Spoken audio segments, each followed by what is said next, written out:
The Late Night Alternative with Iain Lee on Talk Radio. We have ways of making you talk. I forgot to plug the thing in. You Hang on, no, plum. it's coming. I forgot to plug it. It's coming. God. Hang on, stay with me. No, we missed it. I forgot to plug it in, Kath. And I tell you why. And Where's the gummage? Because you would not shut up. The minutes when we come in here and take over from James, that is when I've got to set up everything. I've got to change. No. This is important. I've got to change the screen. I've got to sort the music. I've got to get everything sorted out.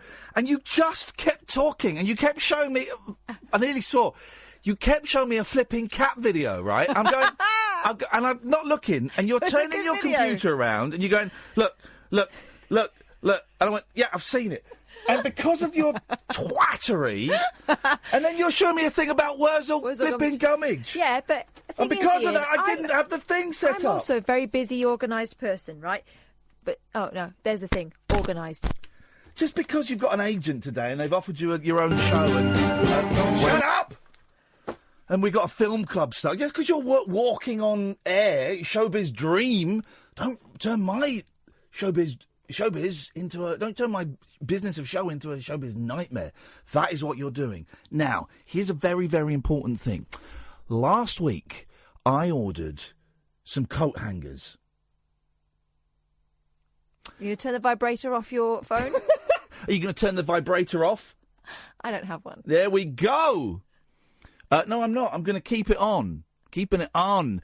Keeping it on for the ladies. OK, well, that's the beginning of the show completely screwed up. There's only one person's fault. It's Catherine's. 034. Catherine's got an agent today. Right, 20 years she's been trying to make a name for herself in show business, and she's not. Despite all the names you've given me, she's not taken the hint. Right, she's not taken the hint. The BBC didn't want her. Next East didn't want her. Could you do that? What is going on with that video camera? That is too close. Pull it back. I don't think I can do that now without you speaking to my people. She's got an agent, and now she's being a dick. I'll do you a favour, because we do know each other. The arrogance Don't tell my agent. of the... Unfortunately, her agent is rubbish. One of the worst agents I've ever had the misfortune to meet. He's my agent. Dodgepot. Well, I'm leaving the agency, and I'm striking out a collective. Good evening, Alan. Oh. Hey, Mark. Flipping it. What's going on there, man? I'll just catch up with last night's wrestling. Last night's wrestling.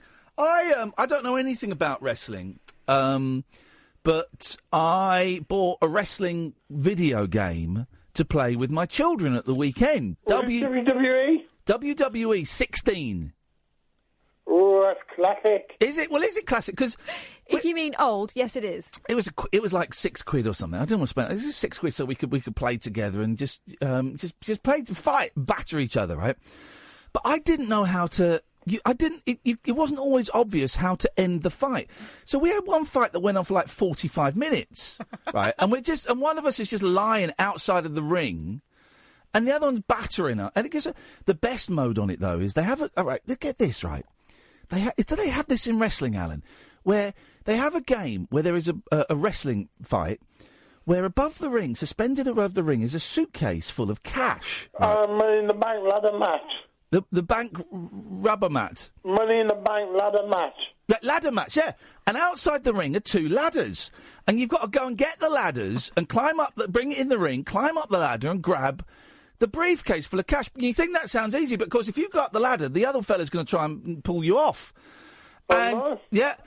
So you're allowed to, if you get pulled off in the ring, you're allowed... So childish. Come on. I'd rather get pulled off in the ring than battered in the ring. But if you get pulled off in the ring, you're allowed to then pick up the ladder and smack the other fella with it. Use it as an offensive weapon. You use it as an offensive weapon. And here's the thing, right? Then quite often the referee is like looking the other way, right, and telling off the wrong wrestler. And then the bad guy, his mate will come in from nowhere, beat the crap out of the guy who's and then just disappear. And because the referee is spending so long, the referees are excellent. They really put a lot of effort into it. So he's really explaining to the first wrestler why he's broken the rules. But it means, of course, he misses the other wrestler sneaking into the ring behind him. And all of the fans are going, referee! There's another wrestler who is not involved in this fight, has come in and has beaten up Randy Savage. And the referee's like, I'm dealing with it. I can only I'll look behind me in a minute, all right? I'll look behind me in a minute. And then when he turns around, of course, the other fella's gone and Randy Savage is battered. Been battered in the ring. Did they do that thing where one of them gets clonked over the head with like a stool or a guitar or something? Yeah. And is doing that kind of, who am I, where am I, stumbling they thing. forget what their job is. Yes. They forget They do that, do they? Well, here's the worst one, right? And I don't know if this guy's still going, because this has got to be, not only, Alan, against the rules of WWE, but the rules of physics and the rules of nature. Papa Shanga. You know Papa Shanga? I've heard of Papa Shanga. Have you heard of Papa Shanga? Yes, right. yes. So Papa Shanga... Voodoo, innit? He's a voodoo man. And he wears a top hat. I don't know. And if he's losing a fight, he stops the fight, he recites an incantation, the lights in the arena go out, for 5 seconds the lights come on, his opponent is unconscious on the floor. How is that in the rules? How is that? How is summoning demons part of the wrestling gimmick rules? How is that part of the rules? I don't know. He should be disqualified, and then he should be burnt at the stake. I know, it's just like William Regal when he uses brass knuckles to knock out an opponent. Yes. But my favourite wrestler has to be The Undertaker. Oh, he's good. Well, he's great, because if he kills someone, he can just put them in a box. Casket match. Yeah. Oh, man. OK, I'm getting bored now. Thank you. There we go. 0344 499 1000. Anyone can call tonight. Last night we had new callers only. Tonight it's open season. Anyone can call, apart from idiots. Apart from the ones we don't like. Exactly. Well, some of the ones we don't like can ring up, but we'll let you know if you're one of the ones we really don't like. You know who you are. So busy show tonight. 0344 499 1000. So far we've done wrestling. Yeah. We've covered wrestling. You're I never got into wrestling, and I would enjoy it. I would enjoy it. Having seen this game, I'm a big fan of Dwayne Johnson. I think he's a great actor. But my kids, because they've never really seen wrestling, right? And so we're playing this game. It's a fun game, man. It was well worth £6. We had a lot of laughing, and just it was fun. But what the boys laughed at the most was they're just like these big muscular men in really tiny pants. Why are these men? Why is he all sweaty just wearing his pants? I thought it was hilarious. And then you can play as the lady wrestlers. Now, let me tell you something about the lady wrestlers, guys, because again, I don't know very much about this, but. Oh, hang on a minute. My computer's... I've turned my computer off. I don't know much about this, but... is the thought that was going on in my head. Why? What's happening with them? They got tight little leather shorts. They got their butt. And they got boots. And they're beating each other up. And for some reason, it awoke. It awoke something in me. I don't know what it was. What, women fighting? It's because you're from Slough. It could be. It's from my mother's side. There was something. But no, I think I would have liked wrestling had I got it. I just bought into that whole, well, it's all fake. Yes, it is. And it's brilliant. Yeah, well, it's not fake, though, is it? Because it's a play. Yeah, it's like a dance. Yeah, it's a play where the ending is kind of... It's like an improvised play where the ending is worked out, right? But the specific scenes and the lines aren't necessarily worked out. You know, they might have 1 or 2 points they've got to hit. But so I was well, it's not a real sport, guys, so actually I don't want to watch it. But I'm thinking, I missed out on what looks like great fun. And I don't want to get into wrestling now. I'm too old, and I don't know the names of anyone. I missed out on the classic, Jake the Snake and Hulk Hogan and all of those guys. Classic wrestlers, and I should have been loving that, and I don't know why I didn't. I was a snob, and I didn't have Sky. Not everyone had Sky then; it was only on Sky. 0344 499 1000. Hold on to your bars before it gets killed. Here's Gatford. Yay! I just wondered, am I one of the callers you don't like but allow on, or am I one of the callers you don't like and cut off? I'm not going to answer that question, Gatford. I'm just going to let you sit with it for a while. There we go. Hey, big news, a lot of big news. Some of the stuff we can talk about, some we can't. The show that we're doing on December the 9th is almost sold out. There's 15 tickets left. Yeah. 15 tickets. So if you want to come to that, it's Sunday, December the 9th, 6 o'clock till 8 o'clock.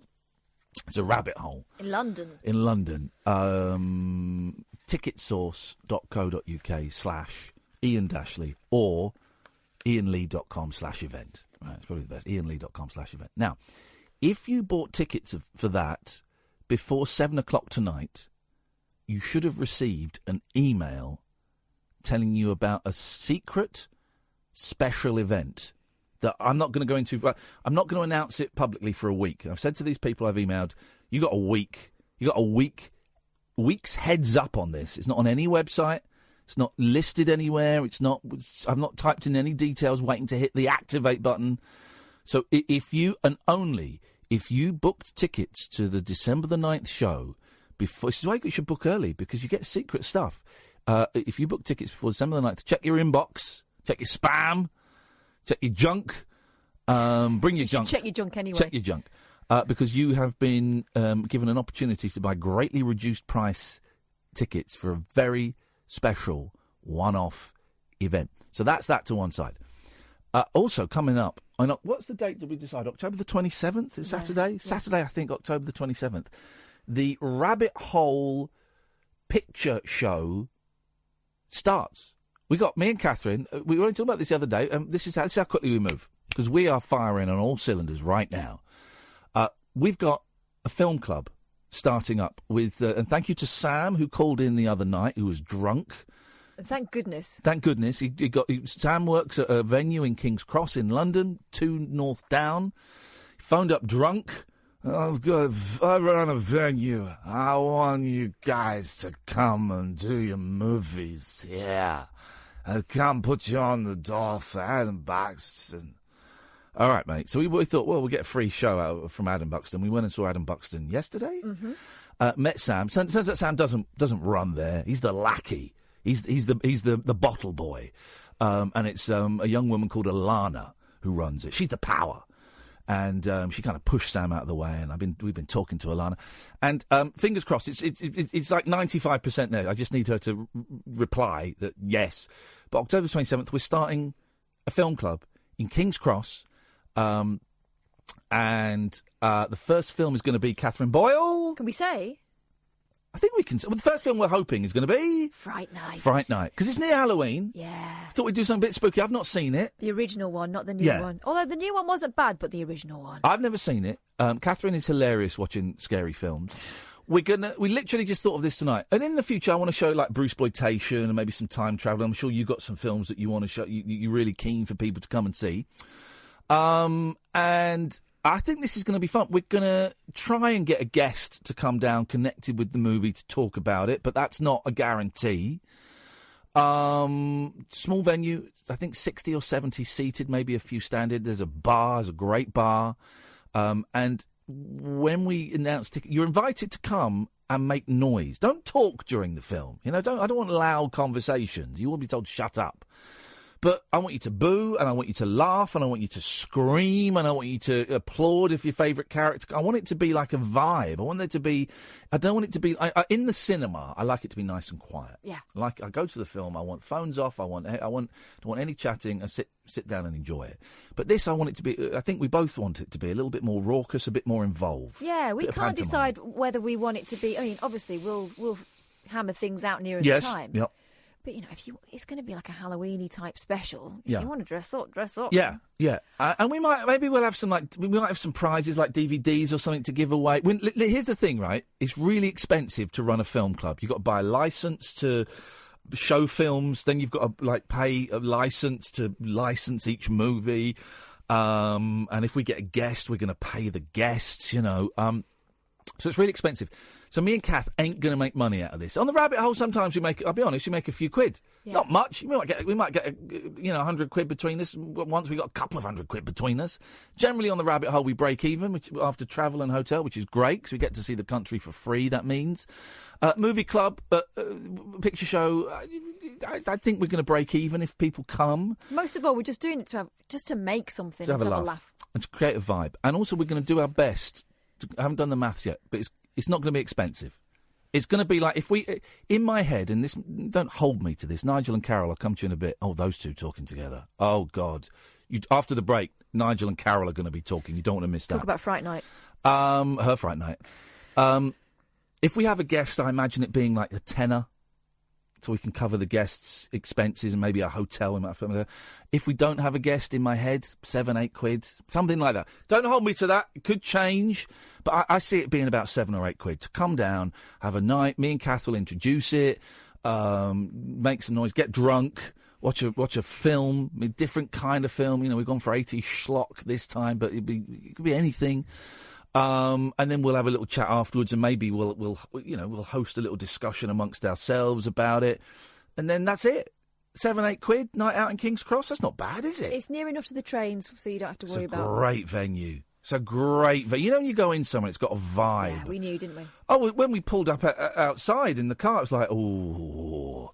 This could be it. A great vibe. The people there are lovely. So this is really, really exciting. And it's all part of this thing that we're doing. And what we talked about yesterday, and we'll start the show properly, I promise, is Catherine and I gave this talk at a radio thing Monday. What day is it? Wednesday? Yeah. Monday. About how, I wish we could do it again because the idea is more focused in my head, but about how good radio, how radio, when done properly, can create a sense of community. Not just a sense, can actually create a community. And there are some presenters that are great at it. I think Duan and Iain is great at it. I think James H. Reeve was great at creating a community. And I'll be honest, I think this show does it. Not just me, not just Kath, both of us with the callers. In fact, we've got Nigel coming on. We'll hear about his mum, how he's getting on without his mum. Carol will hear about her sealed up vagina. Jerry, we might hear from. The fact that we've got this kind of community that some of you are silent in and some of you are very vocal in. And so things like the picture show, what are we calling it? Picture show. I want to get it right. Where we're not actually going to make money. The things like the rabbit hole where we tend to break even. Occasionally we'll have a good month, but we tend to break even. All of that is not about us lining our pockets. We ain't never going to get rich on all this. It's just about that sense of community that I guess starts here in the radio show. And it's about coming out and meeting people of the community and travelling to places that radio shows don't often go to. And I know this picture show is in London, and we try and avoid being London-centric, but at the moment it makes sense. Now, if it works, and I think we've got 3 months booked in, if it works, there's nothing to stop us taking it out around the country. And making it a kind of a touring event. So bear with us, all the people going, it's in London. Well, if people come, and if we can break even on it, then I suspect we're going to tour it around the place and make it a thing. Right, enough of us talking bullshine. We'll go to the calls in a second. 0344 499 1000. The Late Night Alternative with Iain Lee and Catherine Boyle on Talk Radio. After hours amusement for anarchists, air hostesses and jet-lagged Antipodeans. G'day, coppers. Can I crash on your floor? The Late Night Alternative with Iain Lee on Talk Radio. 0344 499 1000 is the telephone number. Roger, come down to see the movie man. It's going to be... King's Cross, of course, is easy to get to from around the country. It's another thing. It's one of the biggest train stations in the world. It'd be a cool thing. Let's go to Nigel first. Good evening, Nigel. Oh, good evening, Iain. How are you doing, Nigel? I've got some good news to tell you in a minute. Oh, yeah. A couple of things. Yes. Before I talk to that lady as well. Yes. I think you're going to like Carol. Oh, I think you will. Carol, yeah. Yeah. Where is she based? Let me see. Carol? I'm in Swindon. It's not so far from London. Oh, not far away from London.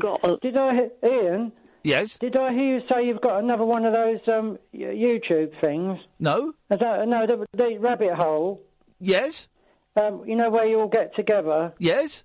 Well, I've got enough money for the fare to get a taxi there if I want. No, to. you can't get a taxi from Maidstone to London. You can, because it's only £200. It's £100 each way. Flipping heck, man, Nigel. No. It's not worth it just for that. It's not. No, I'll be honest. It's crap.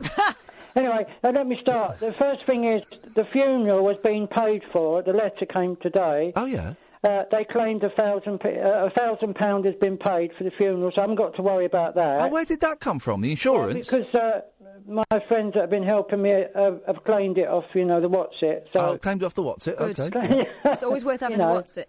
Or a doodah. You are entitled to it anyway. Lots of people are entitled to it. The other thing I want to tell you is, that letter I was talking about to my uncle from King George VI? Yes. And I said I got this very good letter to my uncle. Yeah. But the vicar's just been here to see me. The vicar, he had a look at it about 10 minutes ago. He's gone now. The vicar. Yeah. And he says, "This is a fake, Nigel. Let me take it and get rid of it for you." Listen, Ian. Yes. My uncle was awarded the British Empire, which is the highest standard from the King, and a medal. Oh, a medal, the British Empire medal, which is somewhere in one of my mum's drawers. What, an OBE? An OBE, MBE? Yes, an OBE on the letter, and awarded of the British Empire. And that's something special. Wow. Yeah, and I was talking to the vicar. I said, he said that possibly I could take it to somewhere like Sotheby's and value it, because it could be worth millions. Because they don't give those out now. I don't think it's going to be worth millions, but it could be worth a few quid. They don't give those sort of things out now because it's so old, 1929. No, now they do it by WhatsApp. Yeah, well, the Queen WhatsApps you. computer. Yeah, the Queen. Night. Yeah, they put a night over. They put a sword on your shoulder. Yeah.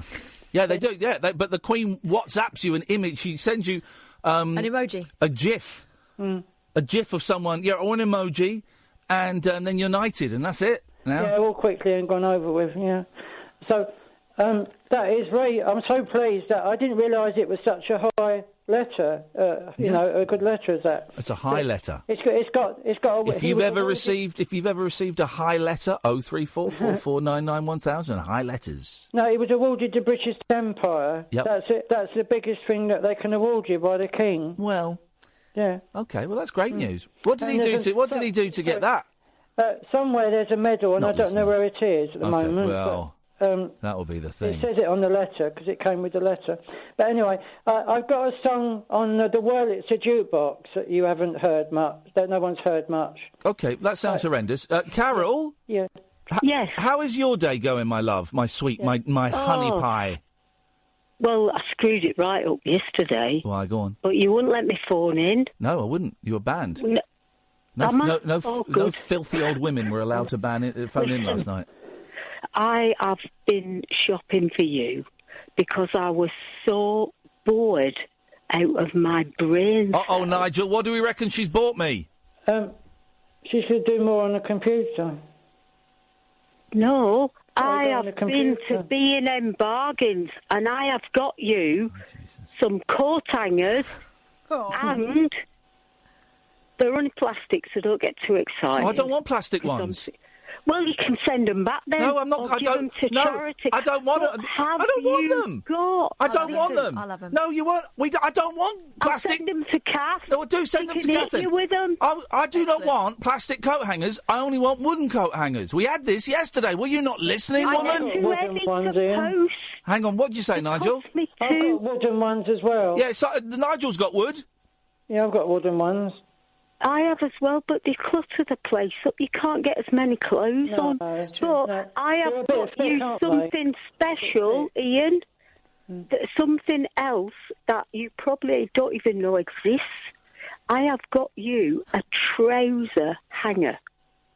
They're a waste of time. I don't want it. You can hang 4 trousers. Oh, jeez. On the same hanger. No, you can't. You only hang one trouser on a hanger. No, these have got little rows on them. No, well then, supposing I want the third pair of trousers on there. Well, you just take it off. No, no. All of this hangers. rubbish about hangers. Let's make hangers better. Let's make hangers more futuristic. No, it don't work. I don't want it. I didn't ask you to buy it. That's outrageous that you bought it. You burn it. I'm going to send it. I don't want it. I'm not going to open it. I'm going to send it to Kath because she can batter you with it. Lovely, and I can always do with hangers. My kids always nick mine. Well, I said to Betty one day, I said, Betty, there was I haven't got any coat hangers. Can you buy me one? Hang on, Carol, Carol, can you hear Nigel? No, because I'm talking over him. Well, shut up, because he's doing a topical impression. I said to Betty one day, I ran out of coat hangers. And she said, well, I'll just pop down the shop and get you one then. I got a bit of trouble. I can't eat beans. Oh, got a bit of trouble. That's very good, actually. Hello, Carol. I have the blackberry. It's here, Carol. Carol, what are you up to now? Are you playing with things at the moment? No, I'm just laid on the bed because... what are you doing on your bed? Hangers, yeah, I'm laid on the bed because I'm worn out today. I've been to the doctors. They give me a flu jab and they took me blood pressure, and it was slightly worrying because I have my meds supposed to keep my blood pressure down and it's gone up. I think if you lay on the bed, I think it was the coat hangers that put my blood pressure up today, because I went to B&M after the doctors and I bought them because I thought I can't cope with any more coat hangers. What do you? Were you? I was so fed up yesterday. I had to turn the radio off and go in to listen to one of my favourite bands called the Tossers and their song called Good Morning Dar, because it was better. I thought, I can't. What? The Tosser what? The Tosser what? Pardon? The Tosser what? The Tossers. That's the name of the band. I've never heard of the Tossers. Well, you need to look them up because they're good. They're good at good at tossing, are they? They're on the internet. Oh, I've never heard of them. But my favourite... Yeah, well, you're missing out, you see. So what kind of music do they play then? A paddy punk. Punk rock? No. Oh. Irish punk. Oh, Irish jig music. Kind of, yeah. Yeah, what, jumpy? It's my favourite. So you listen to Good Morning Dar and watch the little video. And you can jump up and down while you're listening to them. You can jump up and down. Oh, yeah, you can hear the tune. Well, they give you the lyric. All it is, it's a very simple song. The band, there's about 7 of them, accidentally end up in prison after a gig. Well, you know these things happen. We get accidentally arrested. And they're all put in this big cage thing. And the vocalist gets to go on. They get one phone call, and they've got the name and the little lines behind them and the little thing hung up, and it just the song is Good Morning Dar, well I'm in jail. Don't tell Ma, she'll scream and wail. So you lock me up and throw away the key. I like Miley And then it just kind of, it's a little Irishy, jiggy, sort of happy song. I like country music, Carol. Country music like what? I like. Pardon? Country? Yeah, I love country music like Miley Cyrus does. Country music. I like everything. I like Dolly Parton as well. I like sort of some things more. I like my music. I like Parton. I like everybody. Oh, do you like me? Of course I do. You're my friend now. Of course, yeah. We'll have to go on a date. Oh. Well, I'm trying to get this condom situation sorted out, you know. Because I was going to go on the internet and hire somebody, because I thought, well, I can make a little shopping list. I get them to come round for an hour, you know, the professional ones, the gentlemen that come and help ladies in distress like me. And I thought, I'd just give him the money and say, right, here, you get on with it. And I could just put number 1, you know, and guide him through. And then when he's gone, I can just slam the door behind and say, thank you very much, goodbye, I'll never see you again. Carol? Yes, darling. Carol, would you like to hear one of my songs on the internet? If Ian can find it. Yeah, of course. It's on the Wurlitzer jukebox it's on. Nigel from Maidstone, the Wurlitzer jukebox. And the song's called The Joker. I don't think it's been played many times, perhaps once on the radio. The Joker. Well, you need to introduce yourself. Do you know? Have you heard of a band called Flogging Molly?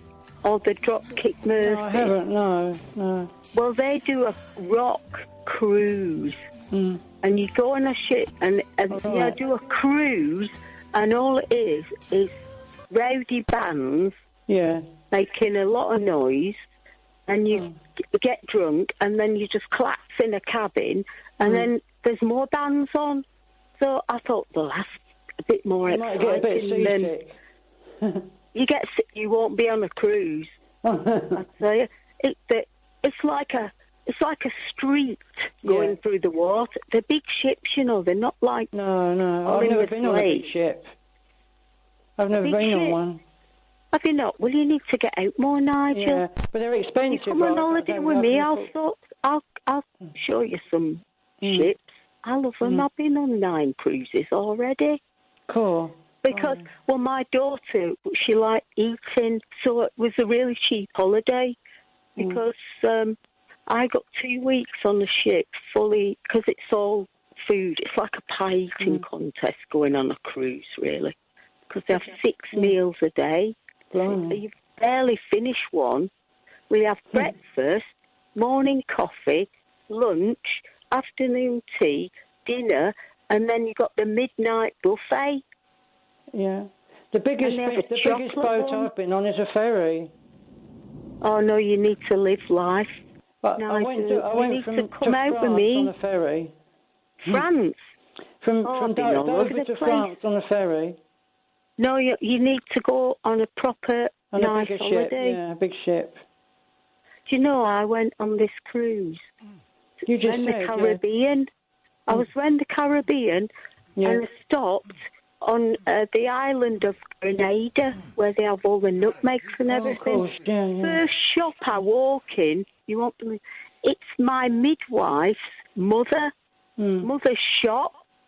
I thought, and we did like the whole countdown of where do you work? Oh, my daughter's as a midwife, and I went, is her name Wendy? She went, yeah. I went, she's my midwife. Did you know, Carol? It's strange that. Yeah, go on. Did you know I just lost my mum a month ago? Where did you leave her?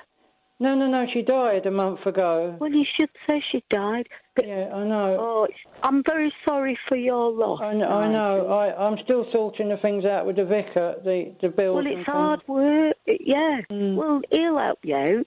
So many bills that come in. If you get any stress from anybody, phone me up. I'll sort them out. I've sorted out loads of funerals.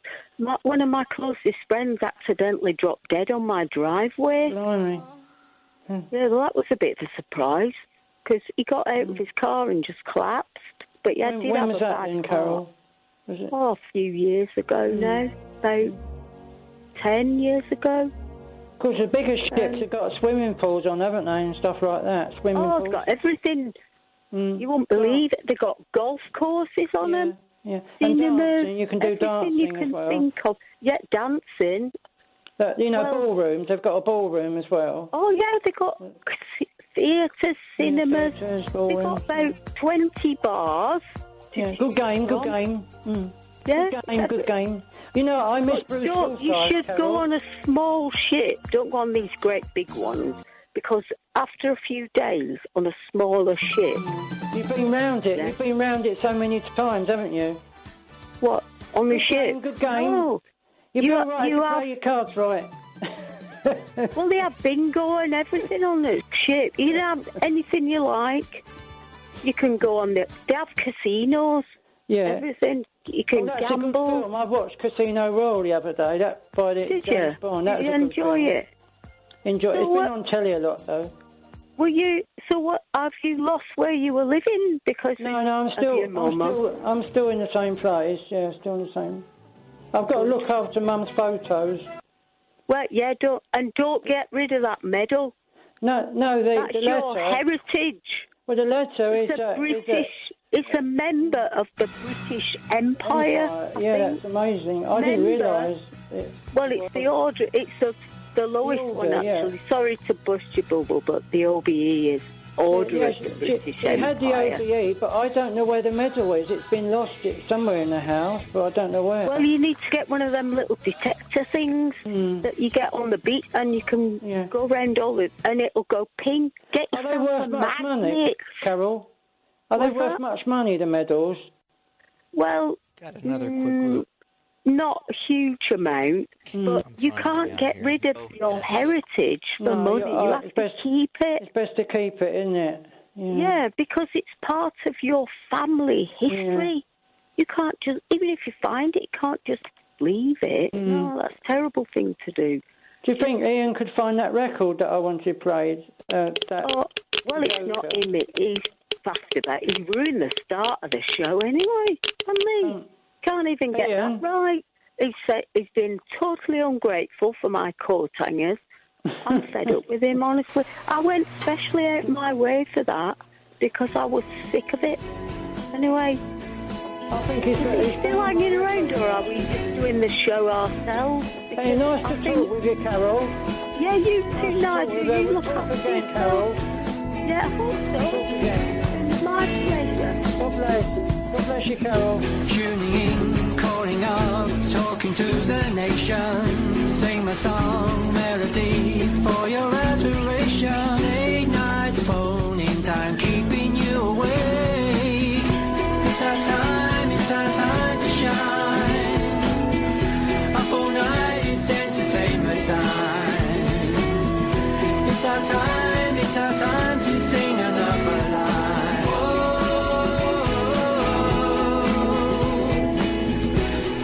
Nigel's time.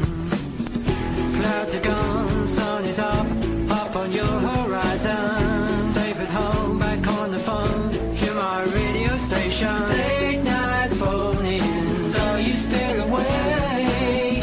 It's our time to shine.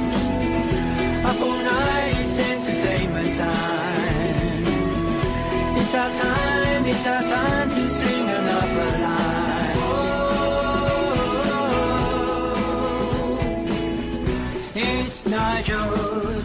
It's Nigel's time to call and make my point. Time to play and rock this joint. My life's exciting, I'm inviting you for another day. It's our time to shine. Up all night, it's entertainment time. It's our time to sing another line.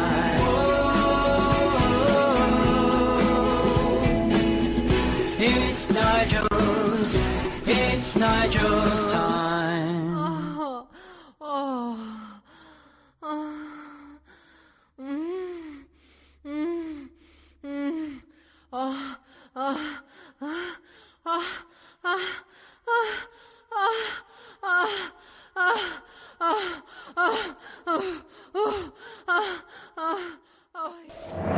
Dead of Night Discourse for disco queens. I'm related to Jedward and Dolly Parton. Dairy farmers and distant fathers. Yeah, whatever.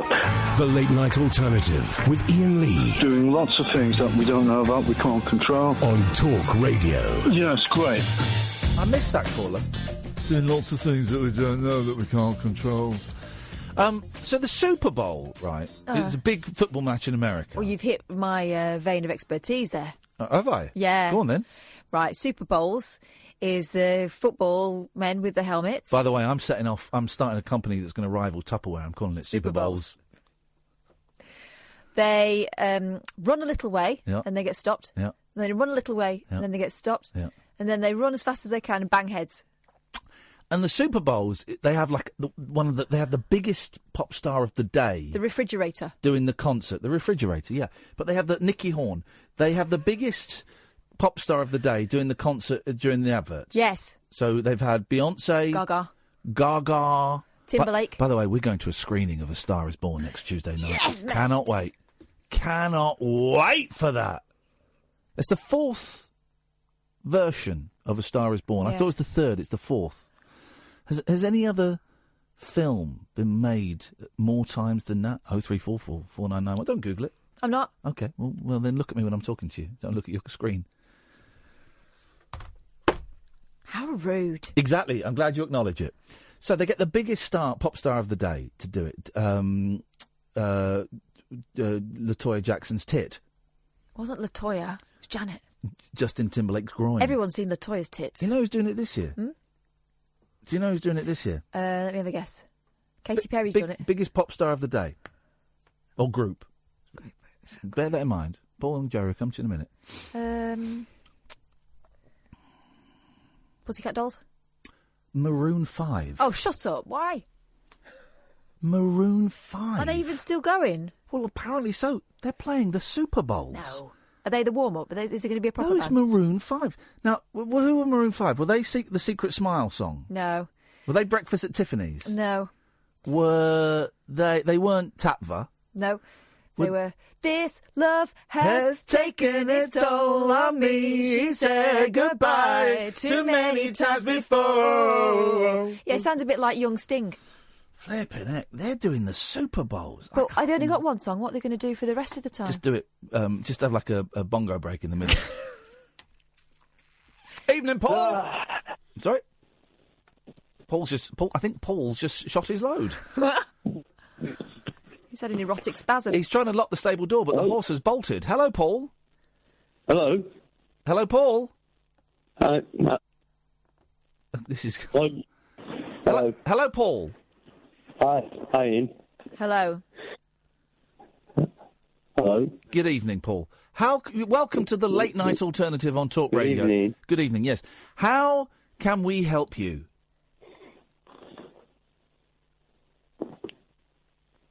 Hello, Paul. Hello, yeah, I'm here. Okay, are you? Bad line. Okay. Why did you call us, Paul? Well, I wanted to voice my opinion about the new McDonald's being built in Burnley. It's the third one. Thank God, I was hoping someone would ring us about that. It's a big issue. You're very lucky to have a third McDonald's. Well, they've got a main one in the high street, and then they have a drive-through. Oh, I love a drive-through Mackie D's. I go home past 2 drive-through Mackie D's now. Oh, and I get past the first one, I'm so proud of myself. So by the time I get to the second one, I often think, oh, you deserve a pat on the back. Go and buy a Mackie D's. Hey, do you know, I've got a friend who walked through a drive-through once. Hey, fair play. I've always wanted to do that. You can. No, I've always wanted to walk through a car wash. Okay, Paul, so what's the third one going to be like? Is it going to be one of those new flying ones where they drone the food to you? Well, no, it's established in what was part of Asda's car park, and they've sort of given the space to them. Yeah. And they announced it in August, and it's going to be finished by October. And you see them bringing these like pre-built things on low loaders, and it's all going through. And you must be very, very pleased. No, I'm not. What? Ian, because to be honest with you... Are you not loving it? No, I'm not, because I'm 48, and I've only ever eaten in a McDonald's 5 times, you know. Well, you need to grow up then. You need to get a life. Yeah. McDonald's is great, man. As are Burger King and Wendy's and Five. Have you ever entered Five Guys? Pardon? Have you ever been inside Five Guys? I don't know what you're talking about, Ian. Have you ever gone inside Five Guys? Have you, Paul, ever entered Five Guys? No. I haven't, Ian, no. Well, you should enter Five Guys. I was nervous the first time I did it, but I loved it.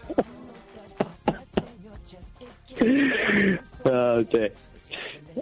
I just object to the whole thing. Really, it's and the building. Some of the builders are just they're just like. Sorry? Blocking paths and things. All right. just man up, Paul. There's a third McDonald's coming. There are people starving in the world, and you've got a choice of locations to get your filet-o-fish or your hot apple pie or your McFlurry. So just suck it up, fuzzball, and enjoy it. Where is this Burnley? I'm coming to Burnley, and I'm gonna eat in all 3 McDonald's in the space of one day. No, there's free Wi-Fi as well, Ian. So Bonus. Thank you for your call, Paul. I'm glad that we can now safely say. And I'm going to come with you, and I'm going to eat your pickles. You're not touching my pickles. I need to get some cream for my pickles. Good evening, Jerry. Hello. There's 250,000 ways to get bigger than Five Guys. Yes. In some ways, I'm glad we couldn't understand that, because I bet it was filthy. I understood it perfectly. Oh, OK. But in Five Guys, right, that you can get bacon in your milkshake. I know. Well, I thought but now I'm thinking, I bet it's all right, actually. So you like sharing a milkshake with your kids? Yeah, meaty shake. Everything in there, don't you? Oh, wash back. How's things going, Jerry? We know what's going on behind the scenes. We now know that you've hired a fancy lawyer. Yeah, don't say legal advice, don't say not taking legal advice. Make your statements till it's so to them what's produced. And if you want to give agents thanks everybody for supporting, but please just I need being substituted by Richard told me to shut up on Twitter. So that's why Richard is his lawyer. Richard has advised him to shut up on Twitter, and I need Richard to say the same to me. Are you feeling a little bit more optimistic about things now, Jerry? Yes. Good. Good. And that's it's killing me. It's actually very tiring. Yeah. Well, listen, Richard's a good man. You've signed a thing saying that me and Kath can speak to the council now, and so you're not on your own, buddy. And like you say, there's a lot of support for you on Twitter and from the idiots that listen to this show. I just wanted to go on Twitter. I want everybody to talk together so it's over and done with. All right. Well, I'm glad you're feeling better. I'm going to cut you off because... Yes? You've got an idea for rabbit hole. Oh, yeah? Do boats on the River Thames, the Sex Pistols. You want us to do a rabbit hole from a boat on the River Thames? And the Clash and the Sex Pistols. Yeah. Have they got... Here's the thing, Jerry. Do they have Wi-Fi on boats? The answer is no. They have Wi-Fi on the Thames on the side of the Thames. No, they don't. They don't have Wi-Fi. This guy's a lunatic. I think the Parkinson's is affecting his reasoning. He's saying they have Wi-Fi on boats? What? They've got little fish with antennae? Up your bum, Jerry. Up your bum. Hope they leave you on the floor again tonight. He deserves it after that. Ian. He's lying. I'm going to email them saying, just put him on the floor tonight. Shut the door. Don't worry about it. You got my permission. He signed a form, so I can tell him to do anything I want now. They got Wi-Fi. Do a show that relies on Wi-Fi on a boat where they don't have Wi-Fi. You can't get internet over water because the Wi-Fi it's heavy and it sinks into the water. It doesn't work, Jerry. So no, we will not be doing the rabbit hole on an FMB. A flipping boat. Or a ferry boat. Right. Lawyer up! I always wanted to say that, and you can say that now, Jerry. Lawyer up! Grease up! No. Got some sad news. Of course, Dennis Norden died today, earlier this morning, at the age of 120. Me and Kath, and we're going to go to the break in a minute, but me and Kath had a big row in Byron Burgers, just mention all the burger companies, about whether It'll Be All Right in the Night was funny or not. And you don't think it's funny? No. She's wrong, isn't she? Yeah, we haven't got time to hear your side of it. We haven't got time for it. I thought he ruined it. We haven't got time for it. He ruined it. You're the absolute a-hole. We'll be discussing just how funny was It'll Be All Right in the Night after this. The Late Night Alternative with Iain Lee on Talk Radio. We have ways of making you talk.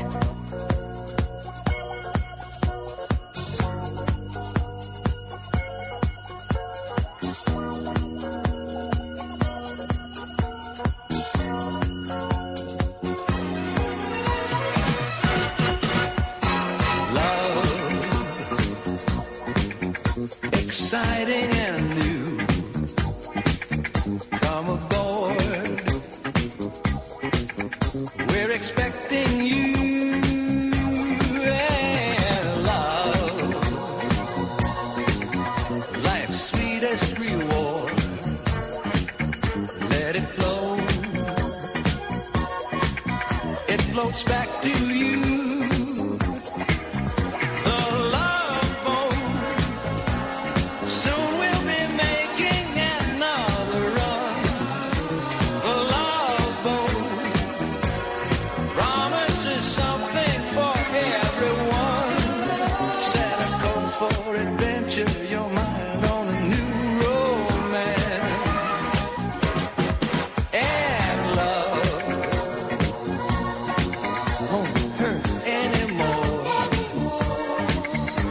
An open smile on a friendly shore. It's love. It's love. Yeah, the love boat. Soon we'll be making another run. The love boat promises something for everyone. Set a course for adventure, your mind on a new romance. And love won't hurt anymore. There we go. It's an old... I used to love The Love Boat. But was it it wasn't a comedy. I thought it was just like... I used to watch it thinking it was a comedy. We only had 3 channels when I was a kid. But keep the computer up. I'll do the volumes on that. I'll do the volumes on it. I'll do the volumes on that. Don't you worry. But thank you. It was. I don't think it was a comedy. I think it was like romance, and there would be like humorous Wasn't bits there canned in it. laughter? I don't know. I mean, Fantasy Island wasn't a comedy. That Fantasy Island was dark. I don't really remember that. The plane. So it's. I know that impression, but I've never seen it. Oh, it's great, man. So it's Ricardo Montalban, right? You know Ricardo Montalban. Ricardo Montalban. Wasn't he Khan in the Wrath of Khan? Wrath of Khan. Star Trek 2. That terrified me, that slug in the ear thing. And Hervé Villechaize, the plane. And so they lived on this island where really, really rich people would come to live out their fantasies. Now, it might be a fantasy like I've always wanted to shoot a bear. All right, fine. Or it might be a fantasy that I've always wanted to do something heroic. All right, so like wife, Centre Parks? Kind of, but like their like wife would get kidnapped and they'd have to rescue them. And there'd be things like, I want to discover what... They go with it, it'd be like a disenchanted old married couple. I want to discover what... I want new love. And at the end, they'd fall in love with each other, and they go, this is new love, because I've never seen you this way before. And they go up to Ricardo, thank you, Khan, for this. This has been my pleasure. Please make sure to come back again in the future. And I will slip one of these great big caterpillar things in your ear hole. Oh, right, okay. You've got the accent way off. You've done it as a Spaniard just because you're hot for Spanish, man. Just because you've been on. Is he Mexican? What just was Ricardo Montalban? Well, let's think about this. But I want to grass you up. You've spent the whole night on Facebook looking up your long lost Spanish lovers. Well, no. And let's just say it took a long time, and we're only on the chapter 1, and that was 2 hours of looking at swarthy, hairy men that are about 20 years older than you. It has to be said. They've certainly aged. The age of consent in Spain up until about 5 years ago was 13. Yeah. Now it makes everything become clear. Is France still 50? Is France 15? I hope so. That's a joke. No. I don't think France has an age of consent. I hope not. It's a joke. That's a terrible joke. No, because wasn't there a story? We talked about this. Wasn't there a story of an adult sexually abusing, raping a 10-year-old, but because there is no age of consent, he got away with it. You've got to let me Google this. Google that. I'm pretty sure that that's the case. And everyone went, well, this is obviously horrendous, but we can't sentence the dude. 15. Okay, well then find that story about the French paedophile from about 3 months ago. Let's talk about this for a second, right? The age of consent. Because I have got no interest in dating anyone. I've got no interest in dating anyone. But certainly not... The maths for me, I would struggle to go out with someone under the age of 35. 34, 30... Go on. You got the story. France to change law after man cleared of raping 11-year-old because... And this is in quotes, relationship was consensual. Here we go. That was it. That was it. Equalities Minister Marlene Schiappa says France needs a minimum age under which a child cannot consent to sexual activity like other European countries. Well, hang on. If the age of consent is 15, then what does that... a minimum age under which a child cannot consent. Yeah, right, that means the age of consent isn't enforceable then, so that's crazy. Under French law, having sex with someone aged 15 or under is illegal, but prosecutors have to prove it's non-consensual as there is no legal minimum age below which it's presumed in law that a child cannot consent. Well, again, that means... That's twisted, isn't it? That means the age of consent is irrelevant then. Exactly. So don't have sex with that 15-year-old unless... They... Well, have sex with a 15-year-old. Yeah, I mean... I remember we talked about this on air.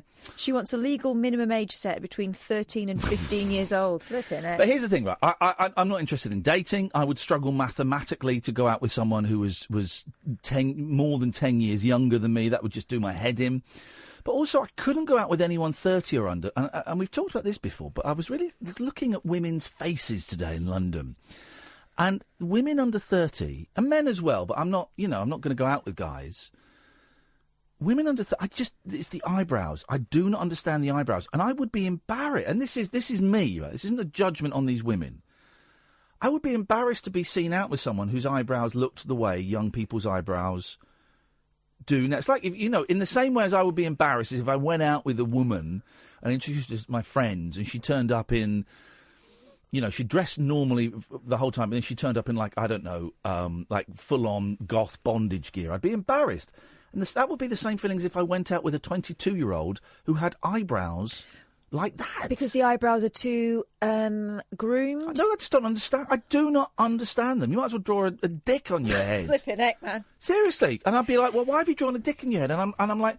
Why have you done that to your eyebrows? What is that? See, guys do it as well. I like a strong eyebrow, but I don't like an overly messed about with eyebrow. And some people have gone to the point where it looks like they've been drawn on with a Sharpie, and not a very sharp one. A bluntie. Yeah. I could do with a blunt right now. 0344 499 1000. Okay, now let's just have a discussion that could be... I might regret starting, but let's start it. Okay, so the age of consent in this country is 16. Right? So I could legally... It will be weird, and I'd have absolutely no intention. I've always gone for the older lady, guys. And even in my mid to late 40s, still the older lady. That's why we let Carol on every single night. But I could legally have sex with a 16-year-old girl. Yeah, and you're right to pull that face. But morally... Yeah.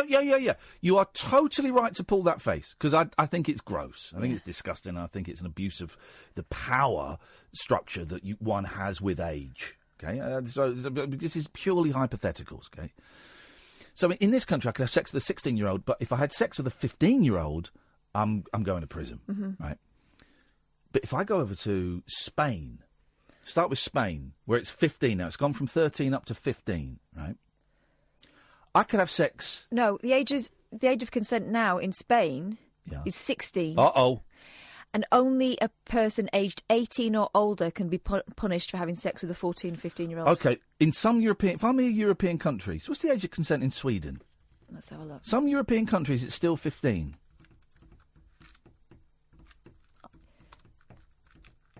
Let's have a look.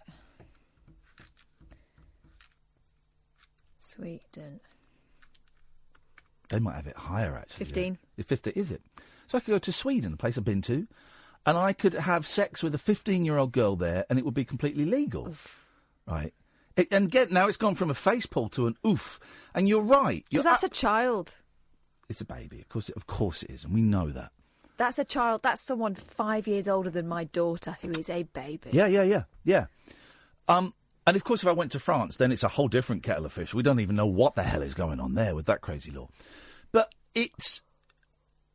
what I'm trying to get at is who sets that age, who puts that marker that that we think that 16 is a bit rum, but okay, it's a bit rum. It's not, but 15 is like, whoa, no. It's a difference of a day. Yeah. It's a difference of a day, and. Again, I stress, not interested in women, girls that age at all. I do think they're babies. Sorry to any 15, 16-year-olds that are listening, but, as a 45-year-old dad, I kind of do. But who sets that difference of that day? Why? And why is society, this is what I'm trying to get to, I guess, why is one society so accepting of their age of consent and disgusted by another age of consent that is just a day different? That's all it is. Because in America it's 18. It is 18, is it? In every single state? Says the federal law establishes the age of 12 as the minimum age of consent. Sorry? Well, that's not 18. Federal law, while the age at which there are no restrictions for consensual sexual activity is 18. So sex with someone 12 to 18 is not illegal per se, but can still be open to prosecution under circumstances. Okay. New York, it's slightly younger because, do you remember, James Franco was sexting a 17-year-old, where I believe the age of consent is 17 in New York. And he was kind of going, yeah, all right, it looks a bit iffy, but it wasn't illegal. I don't know. I don't know what question I'm trying to ask. I'm always fascinated by these rules that that kind of govern, or are they governed by our moral stance towards things such as taking sexual advantage of people, and how those rules come about. Do they come about because of our morals? Do they come about because of Christianity, so-called Christian countries? Do they come because that's what the public say, 15's a bit right, but 16's okay? I wonder whether our 16 has anything to do with the fact that you can leave school at 16, so you could be working, and in the olden days you might. I mean, my mum had a proper job when she was 16 in an office. Of course, in the Sun, we salute those guys. They have had 16-year-old topless models. Have they? Yeah, I'm pretty sure. Was Sam Fox 16 when she started? Gosh, probably. Let's have a look. I think she was 16. Certainly 17. I think she was 16. Who was it? Which paper was it that did the countdown to Charlotte Church? Yeah, I remember that. Didn't they do one for Britney as well? Yeah, which should be illegal in 5 days, guys. God. Okay, right. Dion, stay there. I'll come to you in a minute. I'm just enjoying kind of kicking. If you want to join in, 0344 499 1000. I'm just kicking these ideas around. And so to me, America, 18 seems too old. To be... Sam Fox was 16, yeah. In the Sun. God. But if she'd have been 15 and 364 days, that would have been, no, that's illegal. And to me, 18 seems too old to have as a minimum age of consent. Because you're talking about... Because in your imagination, it is teenagers having sex with each other. It's not someone with them... And when you're 16, you feel... horny. Yeah. But you feel hot. I know that when I was at school, there were girls doing it at 13 with lads in their 20s. Yeah. It was... Well, they had cars, didn't they? Yeah, they did. That was a big deal back then, wasn't it? But and we didn't think anything of it. A couple of girls I know would get picked up by guys with cars who were in their 22, 23. They were 13 and 14. Yeah. I remember one girl at our school was pregnant for a GCSE, for having us sitting our GCSEs. I wonder how she's getting on now. Yeah, it's a well, their kid. She'll be out on the town probably now. Kid'll be out. Kid'll be 25. I know, isn't that nuts? It's nuts, isn't it? It's nuts. Sorry, I'm just kicking an idea around. Doesn't necessarily take us anywhere, but when you are 16, it seems like that's fair enough. But when you are a parent of a child who is fast approaching that kind of time, you go, I'm looking at this kid and seeing a baby. Yeah, I was 16. You 16 when you. I remember. I know I'm old, but I remember being 16. I remember knowing everything. I remember thinking that my parents would be unfair. That I was a man and that I was making grown-up adult. I remember all of that. I remember what it's like being 16. You know. Yeah. And then by the time you're 25, you look back at 16 and think you knew nothing. Yeah, 25. Those babies, huh? I know. 0344 499 1000. Dion, stay there. You'll be the next caller up. This is the late night alternative. Weeknights from 10 o'clock with Iain Lee and Katherine Boyle on Talk Radio. Tales of mystery and imagination on the radio show that does things differently. Dolly Parton, I listen to a record all day long. The late night alternative with Iain Lee. I'm a nut job, but not that kind of nut job. On Talk Radio. Honest to God, it's the new Breaking Bad. Oh, no. 0344 499 1000 is the telephone number. Good evening, Dion. Good evening. Good evening, Dion. A pleasure to try and keep up with your... hang on, I'm talking. Kath and I are revved up. We're going to try and keep up with your fast pace. Let's go. Did I hear a slight fart? Lancashire accent with Kath? Yep. Yeah, there you go. That's where my family are from. So there you go. I don't think they're my family, but who knows? I know, but they're from Lancashire. They're from Darwin. Oh, right. Lancashire.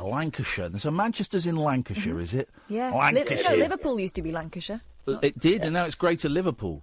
Oh, it's Merseyside. Merseyside. That's the river, yeah, and it's Greater Liverpool is the county it's in. Rutland. So, Rutland is the smallest county in Great Britain. Ask me anything about a county and I'll tell you the answer. Hear no secrets, tell no lies. Ask no questions, tell no lies. I just won't ask any questions. OK, fine. Well, I'll tell no lies then. Good. Simple as, Dion. Simple as. Right, anyway. Yes, here we go. It comes. That was the hors d'oeuvre. Now it's time for le grand fromage. You were on about age limits and things like that. Uh-oh, yes.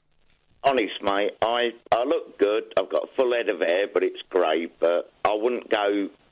I couldn't go out with a lady who was... Below 19. I was going to say about 50. Oh, no, fair play. Well, how old are you then, Dion? I'm 59. OK. I'm feeling fine. OK. Here's my beef, Dion. I've always, as a young man, I've liked the older lady, and only a couple. I do as well. I like Leslie Joseph. Christ. Oh, do you? I've met her. She oozes sex, not literally, but she's a sexy lady. No, I think Jesus. Sorry. I just got angry there because you carry on.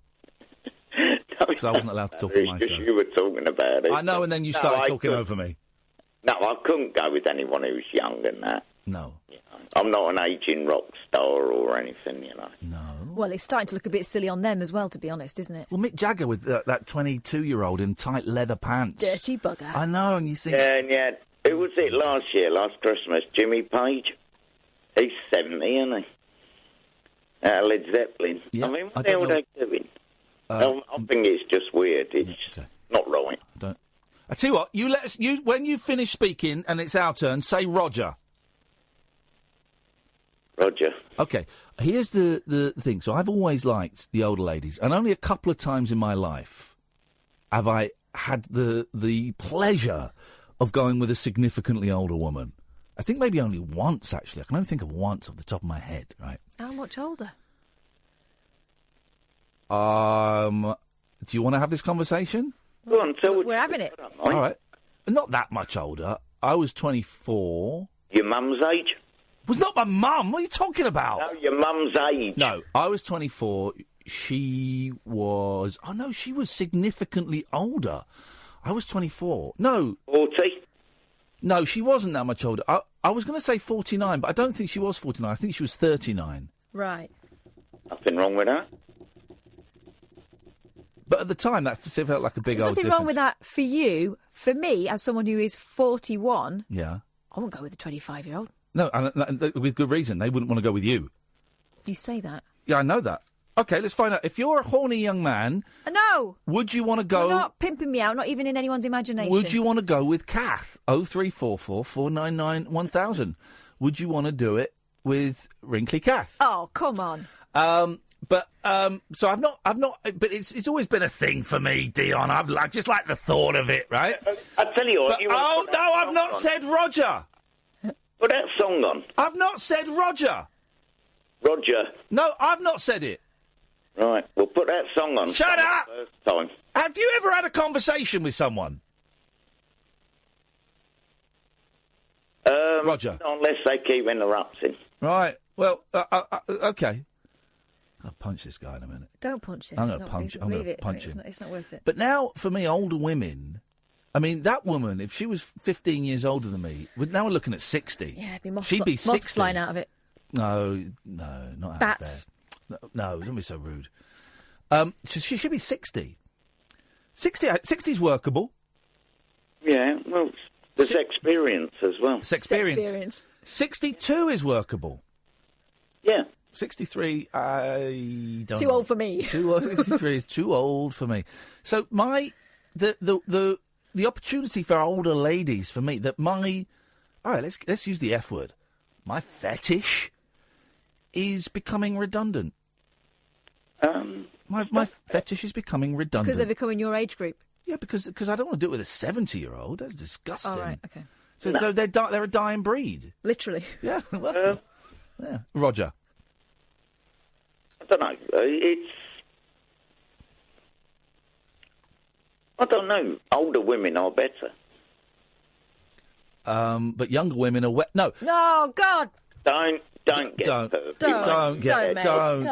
lower the tone. No, I'm not lowering any tone. Older women are better, and younger women are welcome to come around for a cup of tea. But I'm not interested in any nookie. There you go. This is what Dion was saying. All right, Dion. Thanks very much. Tell you what, could you bring the vibe back next time you come, because you're just taking it away with you, mate. So, Dennis Norden died at the grand old age of 120 years old. Okay, and so, and it was, I'll be honest, one of those that it's one of those I thought was dead already. If I'm being completely honest, okay, I thought I'm sure Mandela effect. I'm sure he died about 2 years ago. Okay, I think he was poorly 2 years ago. And then me and Kath were talking about it, and she went, yeah, but those it'll be all right in the night, eh? Where am I from now? They're rubbish. You're from Lancashire. You'll say it'll be all right in the night, eh? They're rubbish, I went, what? Or, they're rubbish, it's not good. It's not good to watch, not funny. And so I went, you are talking out of your butt, lady. Explain the voice. You are talking out of your bum. Excuse, I apologise for that language. Because here's the thing. It'll be all right on the night. Yeah. It'll be all right on the night 2. Mm-hmm.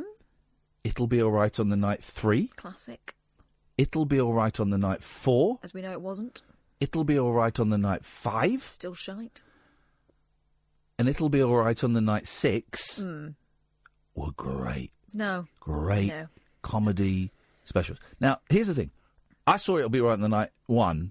We just call it It'll Be All Right on the Night. I saw it the first time it went out. What year was that? 79? You can do the letters. No, I'm doing... What would you call it for short? Television people would call it... WB... No. O... Oh, Jesus. T-N. Why don't you go off and you can suck off the vibe with Dion. I beg your pardon. He sucked the vibe off the show. Now you're sucking what little vibe I've got left You're off me. You're talking about the most vibeless show in the whole world ever. It'll be all right on the night. No, because here's the thing, and I'll tell you why. Oy. The first time that it went out, the first one I remember seeing it, it was about 80, I think, 79, 80, and we taped it, I think. And it was funny, man, because up until then, there's only 3 channels. And up until then, television was this mysterious force that was out of our control. Had nothing to do... We were passive. Okay, we were passive when we watched television. We were told what to watch and when to watch it. And then home videos came in a little bit, and so you had a little bit of control over what was on the screen. But we had never seen things like Frank Boff swearing. We had never seen someone in the Oneidin line forgetting their words. We hadn't seen these things. All we'd seen up until that point was television at its slickest and its bestest. And what Dennis Norden did was he let me finish this. Then you can belittle a dead man who's died today. That's what you want to do. It's what you get your kicks from. Then you can do that. Let me just say what a great, groundbreaking show it was, right? We didn't have Burt Reynolds doing his comedy outtakes at the end. We didn't have anything. We had never seen outtakes. I had, because my dad would bring home the BBC Christmas outtake reel, which was very, very, very rude. It's footage of a very drunk Tom Baker telling K9 to F off. That exists. I've seen it. That is real. Isn't it, Doctor Who nerds? Isn't it real? We'd never seen this, and suddenly we're getting a slick entertainment show hosted by very upbeat, fast-paced comedy writer. Great comedy writer. You can't deny that. And we're seeing stuff we've never seen before. It was amazing. We didn't have the word bloopers. They were outtakes. All the swears were beep, beeped out. That was it. Beep. None of this. Whack, whack, or ah. None of that. It was beep. You beep. I can't remember the beep in words. It was maybe Terry McCann from Minder forgot the beep in. It was brilliant. It was funny. It was ground. Now we're used to it. Because now every film, you go and see a cartoon film, they'll put comedy. I hate it when they do that. You go and see a cartoon film, and they put comedy outtakes at the end. Have you seen that? Dog Squad, the Dog Squad film where he touches the dog's balls. I haven't seen that. I saw that. There's comedy outtakes at the end. It Will Be All Right in the Night was great, and you're wrong on this one. Over to you here. Now the case for the defence. Well, I'm glad you enjoyed it. I thought it was pony. That's it. Yeah. I mean, the outtakes were funny, but it was the long, rambling speeches up to them. I mean, I know that he was good at writing and stuff, but he wrote a lot. One of the audience members has died. He's a little bit different. Yeah, that. Scott Whitehead said, 100% Kath's a gilf. Oh.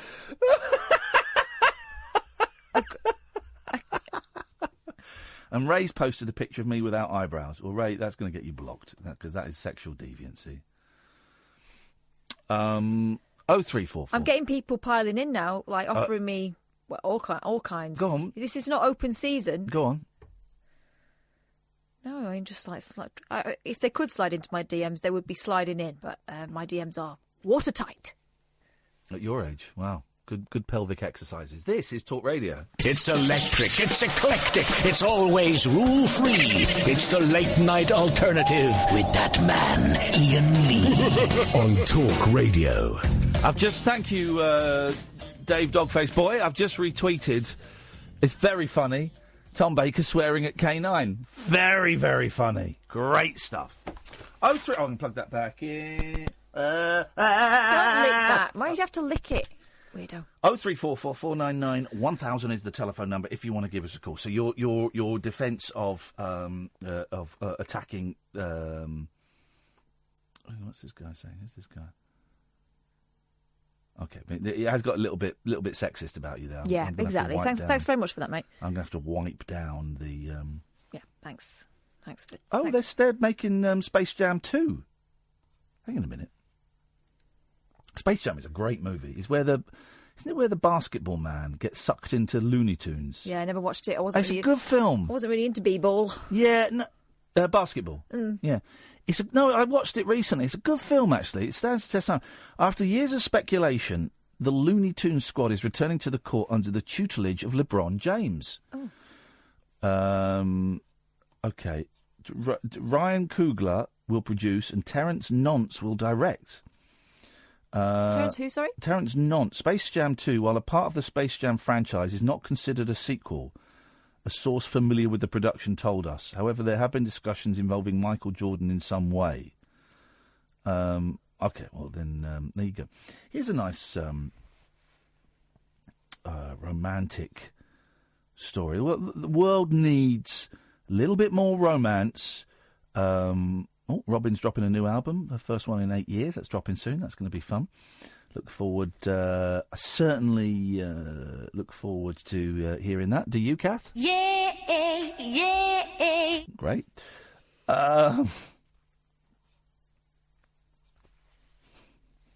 a good one. I'm making myself laugh. Nobody else. Right, here we go. Justin Bieber busking outside Buckingham Palace.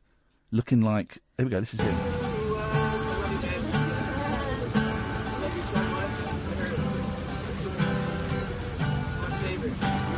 My favourite.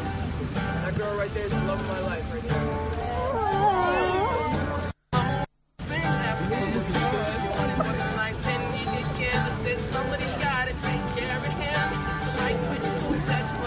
Oh, doing fast car. God. Jeez, I mean, he's a lousy guitar player. So Justin Bieber...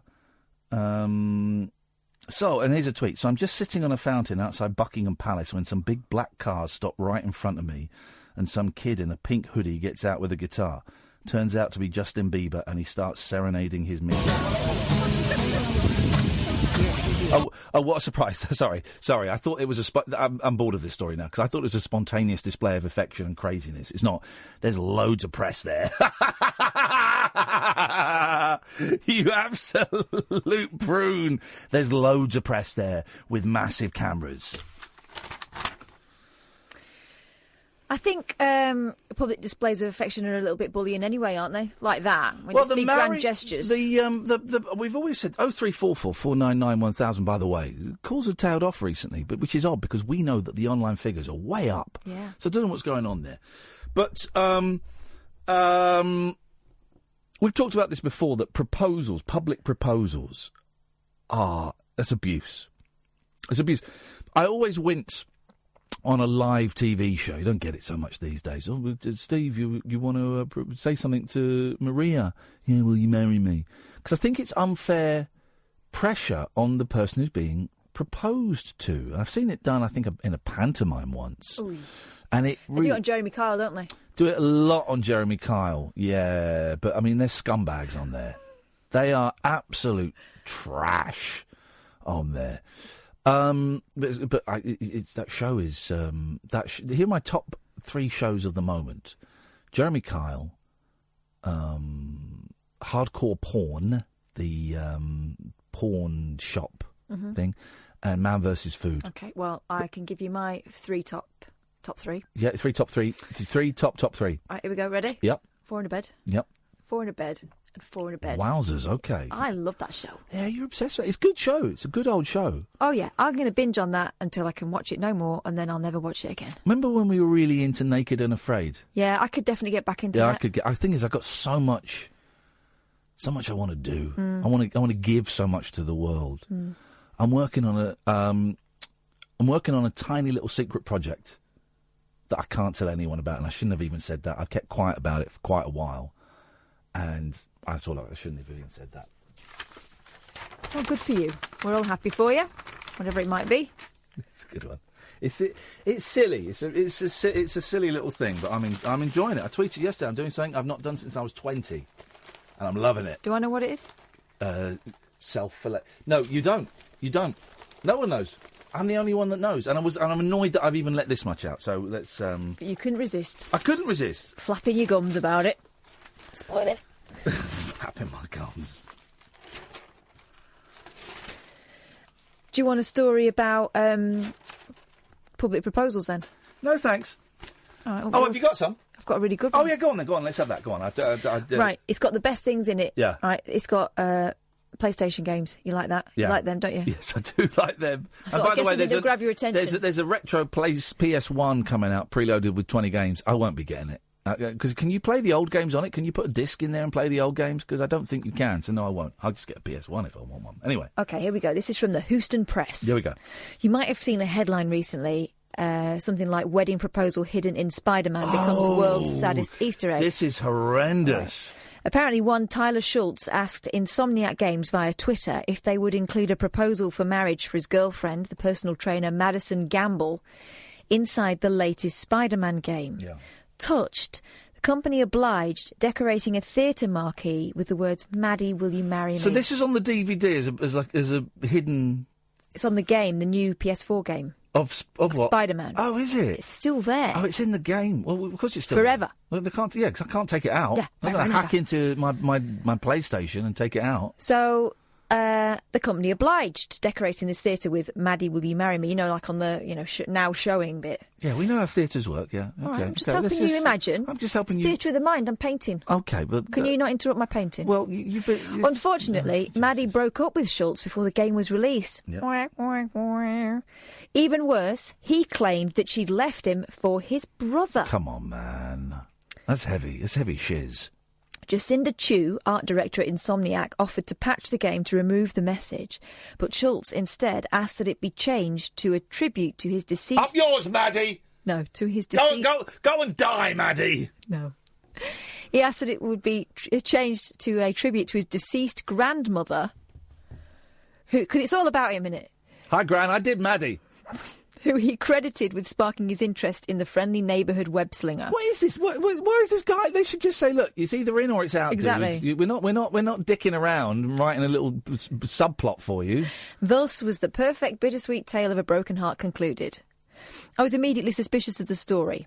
In a post-Gamergate world, assuming we are post... Is this you talking? This is Houston Press. Okay, right. Well, you should make that clear, because... I did say this is the Houston Press. Yeah, but that was 10 minutes ago. Even though I should be pronouncing it Houston, but they call it Houston They call it Houston over there, yeah. Yeah. Right, okay. They call... why do they call Rodeo Drive? Because they don't go and do... Oh, should we go for the weekend? Should we go for rodeo? No, they go to a rodeo. Okay, but how are you going to get there? I was going to go up Rodeo Drive. What? Don't know. Maybe Rodeo is someone's name. No, it's not. Oh, it's Rodeo. It's Rodeo Drive, is it? Yes. For sure. Named after a rodeo. No, it's named after that. Read your crappy story, then we'll do the ads. And then we'll come back with less of the attitude, please. Sorry, I can't do that. OK, fine, let's just go to the ads then. Thank you. Set free your mind. Let your fancy take flight. Conversation gets curiouser by the glow of moonlight. The Late Night Alternative with Iain Lee on Talk Radio. 03... Where have the phone calls gone? What's wrong with people? They're probably enjoying my story. Go on then. What was abruptly it? short. Go on, what was it? Right, so anyway, so this person's from the Houston Press, suspicious of the story. Yeah. Right. Something. Do you know about Gamergate? Do you know what? No. Gamergate, from what I can... I didn't really understand it. It was about bullying, wasn't it? And misogyny and horrendous, aggressive sexual attitudes towards women. I think, if anyone does know about Gamergate, because... It kind of passed me by, and then I started to look into it and found out it was really complicated. So if anyone knows, don't tweet me, don't text me. It's a phone-in. Here you go, my computer. Shut. And I'm closing down the messages thing, so I can't see on here. Right, there we go, it's gone. It's a phone-in show. 0344 499 1000. So this person writing got suspicious about it, that there was more to it, and it might not be what it seemed. One thing I noticed in coverage of the proposal story was that no one had actually bothered to talk to Maddie Gamble about it. After a few minutes of research on Facebook, I reached out to her for her side of the story. After a few minutes of research, okay. Well, searching on Facebook. Type the name into the Facebook search thing. Right, here's Maddie's side of the story. Yeah. Basically, Tyler and I had been together for over 5.5 years. We started dating when I was 15 and a half. And we moved... Get this. And we moved into my parents' house together shortly after due to unforeseen circumstances. Tyler! Us moving in together so young was, I think, really hard in our relationship. We were living like the Brady Bunch with 8 people in our house. Our relationship was great for a long time, but I started to realise about a year ago that I wasn't happy. I kept it going because I wanted to make it work, but he's done some things that I realised I really shouldn't have. Yeah, he had sex with a 15-year-old girl. Our relationship had got issues. Her pregnant. Mentally and physically. He never understood me, unfortunately. Aye. Even the proposal, which he thought was the save-all of our relationship, was never the way I would have liked to have been proposed to. I never liked video games, but I sat through them because I loved him. Our relationship turned into a mother and son relationship where I had to remind him about things. Aye. I had to deal with his Clean your ass, Tyler. You got to wipe your ass. I had to deal with his financial mistakes, his violent outbursts. You wiped your ass with a $1 bill. Oh my God. We never did things normal couples would do, like go out, dance, party, sit under the stars. I told him in July that he had a month to change my mind, and it didn't happen, so I broke up with him. I have big prospects in life, and I'm a highly motivated individual, but it was extremely challenging to have to be someone else's motivation to simply get out of bed and get off the video games. Well, imagine how Mr. Motivator feels. He has to do it every day to the nation. As far as his half-brother Come on, people! God. Did he release a record? Because if he didn't release a record, he then might have. ITV missed a trick. Get this. As far as his half-brother goes, Tyler and I asked him to check in on me and ask me how I was doing after I broke up with him. So, of course, we got close, and our relationship just built from there. I did not leave Tyler for his half-brother, and I've never been unfaithful to Tyler. She's never... update. Campbell clarified later she's not now, nor has she ever dated Schultz's half-brother, and they're just close friends. Hey, gang, you're watching Mr. Motivator's Morning. And also now... We're here to transform you, to make you feel anew. And with me is my gang. Who are you? I'm Josie. And? Lily. And? I'm Danny. And? Christabel. And they have been transformed, so are you. So keep on watching. Okay. Here's the bit, though. Yeah, go on. She's now deleted her social media accounts due to harassment. Okay. Because he's gone out saying that she's done all sorts that she hasn't done. Okay, well, I've actually got some... But I'm glad you're interested. I've got some Thanks evidence of something that she has done. Oh, gang, we got to tone up the body. It's so important to move it and tone it. Remember, it's only in the dictionary that success comes before work. So get up and work that body. Biceps. Ow! Take it back. 2 steps. Right and biceps. All right, squeeze it up. Uh-oh. Uh-huh. Ow! Mr. Motivator in the house. Mr. Motivator in the house. Motivated, motivated, motivated, motivated.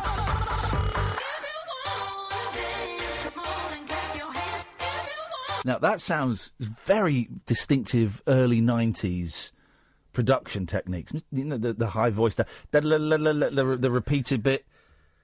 That was 2012. Wow!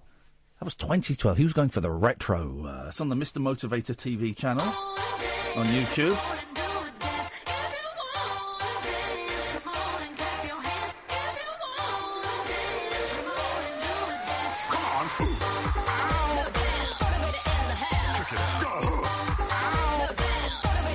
It's got to be said as well, in that video, Mr. Motivator's got a little bit of a paunch. Isn't that a bum bag? Ah! Yes, you're absolutely correct. Thank you. I apologise for that. You're a fanny pack. Being at a Neil Diamond concert with my mum in the late 80s, 89. And Neil Diamond says, "Come on, everybody, get up and shake your fannies." What the what? Talk about my mum's fanny. Leave my mum's fanny out of this. I'll talk about my mum's fanny. You won't go anywhere near it, Diamond. Although she would have loved it. She would have. She would have loved it. Did you have a bum bag ever? No, never. I had a couple. Really? Uh-huh. No, never used them. I've always been a bag kind of guy, bag over the shoulder kind of guy. That's the vibe. Cool guy, huh? Yeah, very, very cool guy. 0344 499 1000. Let's go to Alistair. Good evening, Alistair. Evening, Ian. How are you? Very well, thank you. What have you got for us tonight? Well, I was just wondering, you said that you've been nominated on, is it Arias? Yes, we have. Yeah, sure. Excellent. When do they actually do the awards then? Is it? It's October, I think, isn't it? That Yeah, it's about 6 weeks, I think. Something like that. Yeah, 6 weeks, something like that. That we won last year, so I'm very, very confident that after the nomination this year that happened on Monday, I'm very, very confident that we're going to win again. I'd be surprised if we didn't. Get your money to Paddy's Bet Shop and put your money on. Put your money on us. Yes. Well, I think you should, because there's no other radio station that does the things that you guys do, I think. Okay, well, it's not the station. Just to correct, it's not the station that's up for the award. It's us. It's me. It's me. No, that's what I meant. Sorry. Show. Okay, well, thank you. The only other thing was I was gutted. A couple of weeks ago, I was searching on the internet and I discovered that you weren't actually taking over that quiz show. Now, this is the chase, because I was I was taking over the chase, and it was a done deal as far as I was concerned. Bradley Walsh was stepping down to knob off around the universe and time and space in the flipping TARDIS with the Lady Doctor Who. And it was a done deal. We had even got a fee. You would not believe the fee I was going to get. And all that was missing was my wet ink on the contract. And I kept phoning, my agent kept phoning at ITV saying, well, when he can come in tomorrow and do it? No, can't come in tomorrow. He can come in. And this went on for weeks, right? And in the end, basically Bradley Walsh signed on for another year. So I got shafted by the television, by the man again. Gosh. Now, and gosh was exactly my reaction, Alistair. I remember getting the phone call from my agent saying, you've been shafted. And I went, gosh.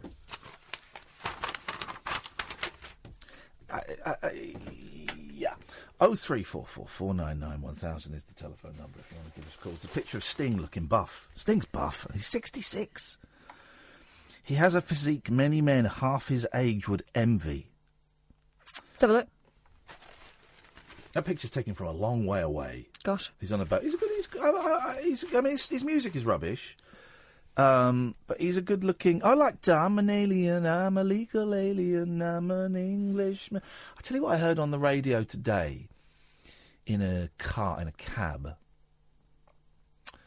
And I'd forgotten how crap it was. And people look back on the 80s. It may have been 90s. I think it was late 80s.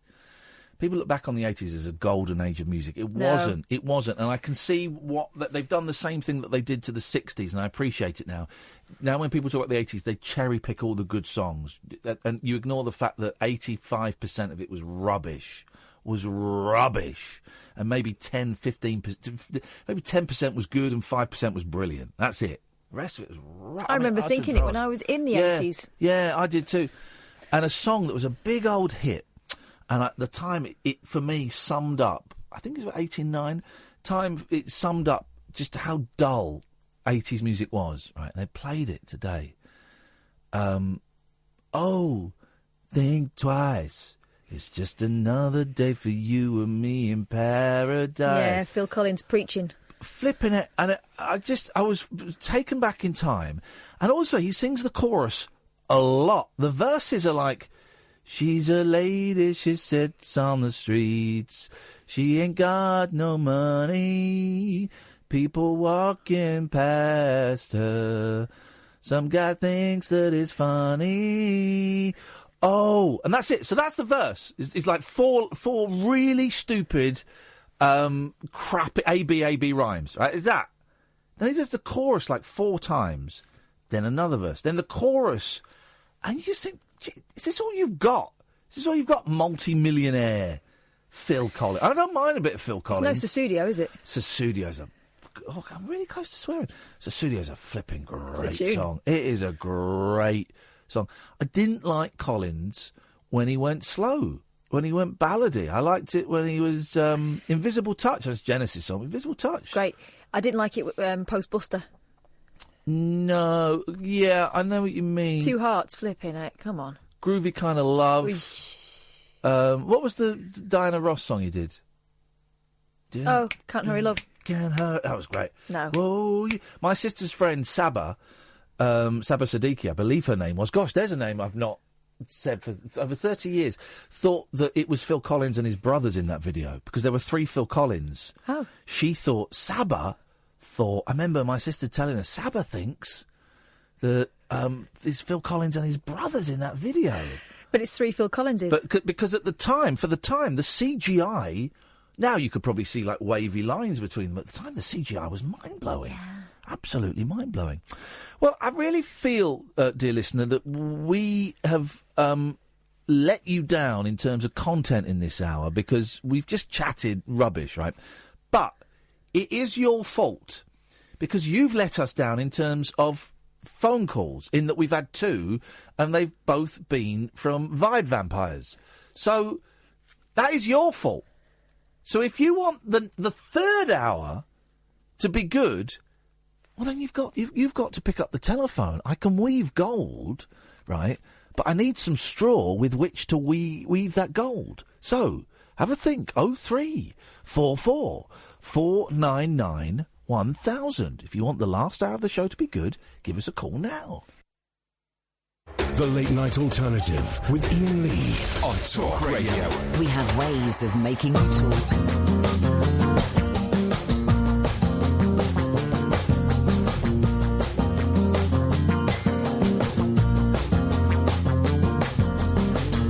One day I will build a fountain, drink and never grow old. Then I'll market an elixir that will eliminate the common cold. your sickness on my list. Pay up front and make a wish. One day I will work with animals, all the tests I'm gonna do. All my stuff's completely natural, and when we're done we'll boil them down for glue that we can use to re-adhere. Lips to mine if you were here. There's a lot I will never do, some fantastic I know it's true, but not as much as my want to be with you. I can't stand the wait in line long, so I built a new machine. It just measures up the distance and then eliminates the folks between. One day I'll construct a satellite and I'll name it after you.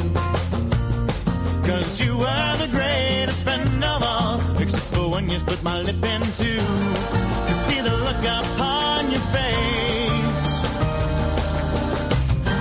as I launch you into space. There's a lot I will never do, some fantastic I know it's true, but not as much as my want to be with you.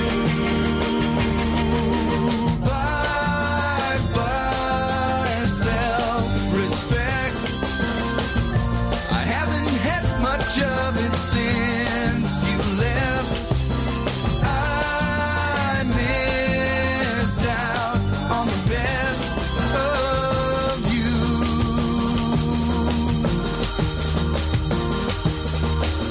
Someday I will find the secret to your social chemistry. Then I'll print it on a t-shirt and it'll make you wanna be with me. And if I wear it past your work,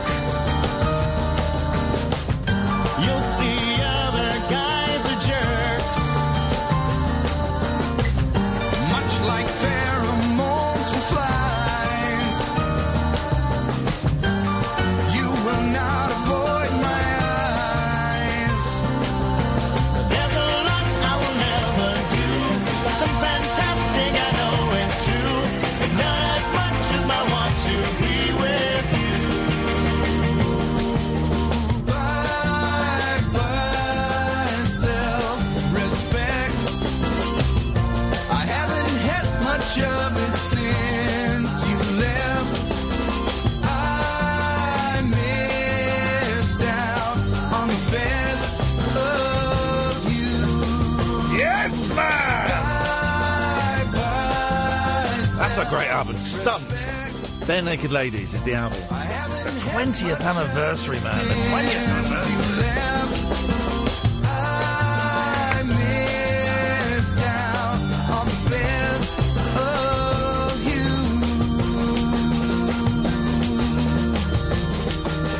Bye bye.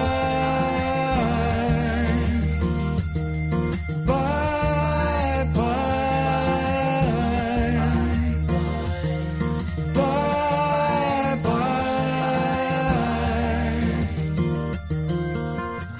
I love the Bare Naked Ladies. I get why they're considered a joke by some, but they're brilliant. And also, any album that starts, "It's been," to me that's a great album. You start any record, any album with this, "It's been," then that's a great song. 0344 499 1000. It's the late night alternative. My name is Iain Lee. You may remember me from, I don't know, the 11 o'clock show, from stealing strawberries in the jungle. Catherine Boyle is here. You won't remember her, but you'll probably see her stealing strawberries in the jungle next year because she's got a flipping agent now. And that's how it works, showbiz. Don't really like strawberries. No, you'll steal something I'll and just steal my stamp act. them into the ground instead. Ooh, let's go to Ashley. Good evening, Ashley. Hi, mate, it's Ash. Ashley! It says Ashley on the screen. Well, they're obviously reading it wrong. Okay, you're in Ash. I know my own name, mate. Well, I don't listen, mate. I don't know how long you've been listening to this show, but I not all of my callers could actually say that. Ash, what have you got for us tonight, buddy? Well, to be honest, you said you guys need to call in if you want the show to get better, so I thought I'd give you a call. Now, that is brilliant, because A, he's responded, and I've got to respect that, but B, he's also saying, yeah, the show's been a bit pony, Iain. And here he is to brighten our day. Up your game. Ash, tell us about yourself. We've never spoken before, have we? No, we haven't. I always listen to your show, though, because I work for Uber Eats, and I work late nights, so I'm always in the car listening to your show. Hey, are you one of the Uber Eats deliverers? Yeah, that's the one. I love you guys, because quite often Catherine and I will get food delivered by Uber Eats. There's then Deliveroo and stuff, but Uber Eats I think is kind of ours. Now you can tip the Uber Eats driver, can't you? That's right, yeah. But now, do you know that you've been tipped before you deliver the food, or do you only find out afterwards? Well, what happens is, after you deliver the food, they can, I think, only tip you after you delivered it, so you only find out afterwards. Okay, right. Then, Ash, if I ever get you, I'm tipping you £5. Okay, then, mate. Let me know what area you are in, and I'll be there. What's the biggest tip you've ever had? With Uber Eats, £5, but I used to do a delivery job in a different shop before, about 2-3 years ago, and someone actually gave me a £50 note as a tip. Whoa. Shut up, mate. Was it a real £50 note, though, or was it a moody one? It was basically an order for a carting company, and they had a really big order. The order was like something like £310 or something. Yeah. And they gave me about £350, and they said, just keep the rest. I was like, okay. Hey, that's not bad, is it? And then you get to pocket that. You don't have to go back and say, there's not like a tip jar or anything. No, that's the great thing about doing deliveries. But then I was going to say I bet you get abuse, but maybe you don't, because people are always pleased when their food rocks up. Yeah, I mean, as long as they're understanding, usually even if they're angry, if their food is late, they understand that it's not my fault. Yeah. So sometimes I even get a tip even if their food is late. But you do get the odd customer here and there where they think like their beef is with me, and I've just made their food be late. They don't realise that it's the restaurant's problem. You just have to deal with it. Have you ever been? Has anyone ever? You've turned up and you go. Here's your food, and the man or the lady says, "Look, this is awkward. I haven't got any money, but if you'd like to come in and have sex with my wife..." Oh, God. Sorry?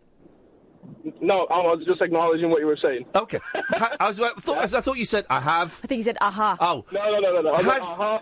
Has that ever happened? Because I know cabbies who have had young women in the car, or older women, and they've said, "I haven't got any money, but you can have a look at my boobs." Wow. I know, honestly, there'll be cabbies listening to go, yeah, I've had that.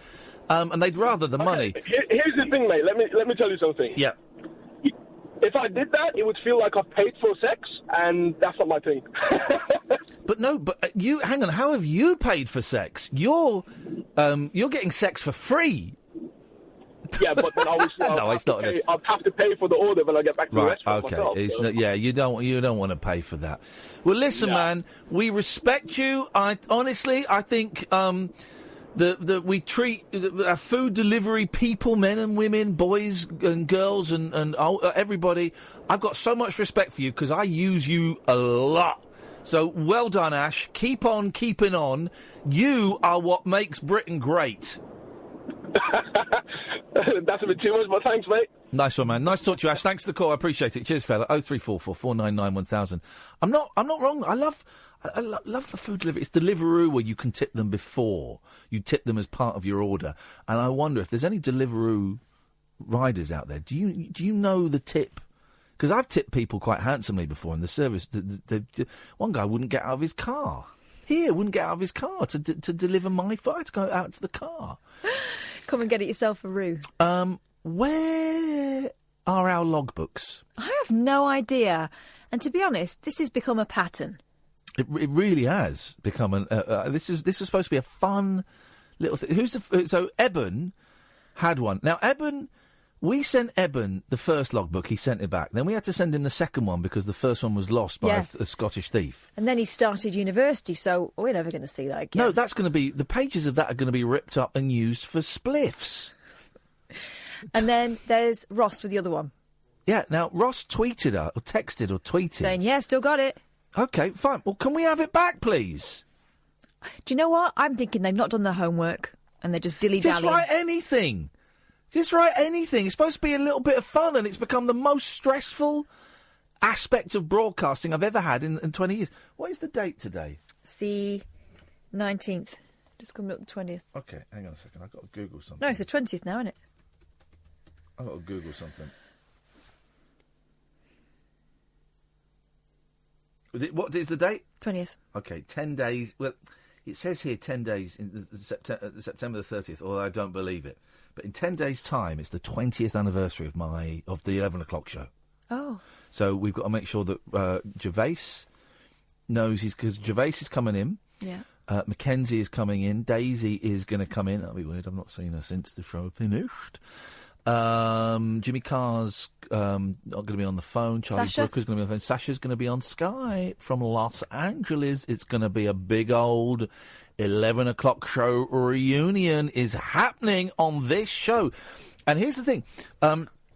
Channel 5, bizarrely, wanted to do a special about it, and we thought, hey, it's weird it's not Channel 4, but Channel 5 wanted to do a special, and everyone was like, well, yeah, it'll be cool, but we want to do an episode. If we're going to do it, we want to do like an hour-long episode. We don't want to do a reminiscing thing where you sit there going, well, I remember.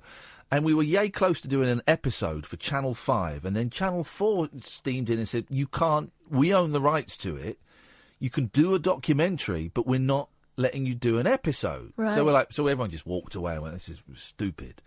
So this show, 10 days' time, this show is the only place you're going to get an 11 o'clock show reunion 20 years to the day that groundbreaking comedy show that launched the careers of many, many people. I'm just a humble, small bit part in it, in the history of that show and what happened afterwards. But this is the place. This is the Talk Radio late night alternative. You're going to get an 11 o'clock show reunion like no other. No other is happening. 20 years to the day. Amazing. They're mazeballs. 0344 499 1000. Norman, stay there. George, stay there. This is the late night alternative on Talk Radio. Experience the unconventional. Hello. The unpredictable. Don't you think that's a bit weird? And the completely unorthodox. It was my birthday. With rule-free Iain Lee. I was just trying to generate a bit of content. The late night alternative with Iain Lee. Hate alarm clock. Hate going to work. On Talk Radio. 0344 499 1000. You can listen to Talk Radio on DAB, download the app, or go to talkradio.co.uk. Paul Ross is on at 1. Let's go to Norman. Good Let's try again. Good evening, Norman. Hello, Norman. Okay, Norman's calling us from the 1940s. Let's cut him off. What I'm going to do is a little a trick here that I like to do. It's called calling Norman back. Unless he's in the middle of a sparkler factory. he didn't know where he was, so he did his lighter. And went, oh, blimey. He'll be over in about 30 seconds. I do like a good sparkler. I love them. Let's go to George. Good evening, George. Good evening, Ian, Kath. Yes, George. Good evening. Good evening, George. Not Dennis Norden. No. Well, this is it. For him anymore. A lot of people. No, people will. A lot of people tweeting that they were sad that you'd passed. Oh, dear. Yeah. That's the noise he made. Yeah. And reminiscing things, I'm just thinking back to music in the 80s. 1984, there were two tracks associated with the sea that I was playing a lot. One was on a Waterboys album. Hang on, you played on a Waterboys album? No, You owned a Waterboys album? Yeah. Okay, right, that's fair enough. All right, I misunderstood. It was called This Is the Sea. Yes. And the title track on that... You saw the whole of the moon. Do. No. Do you not know that track? No, I don't. I don't really know or like the Waterboys. Because you don't know them. Well, the ones I know... Well, OK, we can play that game. The ones I know I don't like, so that prevented me from investigating them further. Well, check out This Is the Sea, and then there was a Chris Rea track. Oh, Chris Rea's bloody awful. Nothing's Happening by the Sea. It's a lovely, lovely track. Hang on a second. So, okay, so I do not believe Chris Rea has ever done a lovely track. Hang on a second.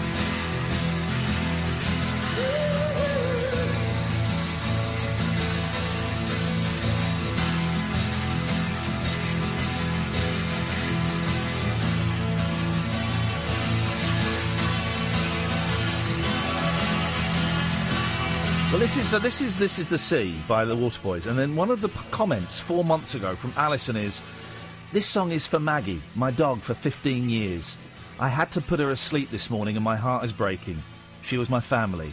I pray she's in the sea now." What? You better throw them all. It's awful. I just don't like his voice. And I just don't like that. I don't like the kind of acoustic guitar along with the dreamy synths. He just never did it for me, man. That particular track is a very nice track, but the Chris Rea. In your opinion, yeah. Nothing's Happening by the Sea. Can you play a bit of that? That last one. Here's the thing. I hate everything Chris Rea has ever done. Yeah, but listen to Nothing's Happening by the Sea. And I bet I will hate it. Partly for two reasons. One, because I 100% everything I've heard of Chris Rea I dislike. And secondly, because we all have inbuilt prejudices. So I'm kind of inbuilt to not give Chris Rea a fair chance. So I'm going to hate this for two very strong, valid reasons. No, you're not. Okay, and now they've got a third reason. What am I doing? Chris Rea, what? Road to Hell. No, Nothing's Happening by the Sea. Auberge. Nothing is happening. Nothing's Happening by the Sea. I thought it was by Chris Rea. Don't start. There we go. I'm Chris Rea, sailing away on my yacht. Is Chris Rea died? He died, didn't he, Chris Rea? Yeah. No. Yeah? No. Yeah. Let me just check. Hang on. Because you two just locking horns over everything. He had a heart attack on stage. That much is true. I'm Chris Rea. Oh, still alive. Ah, well. Still not very well. So far, this is shit. Salty River. I don't want to hear Chris Rea singing about his salty river. Boasting. A salty puddle.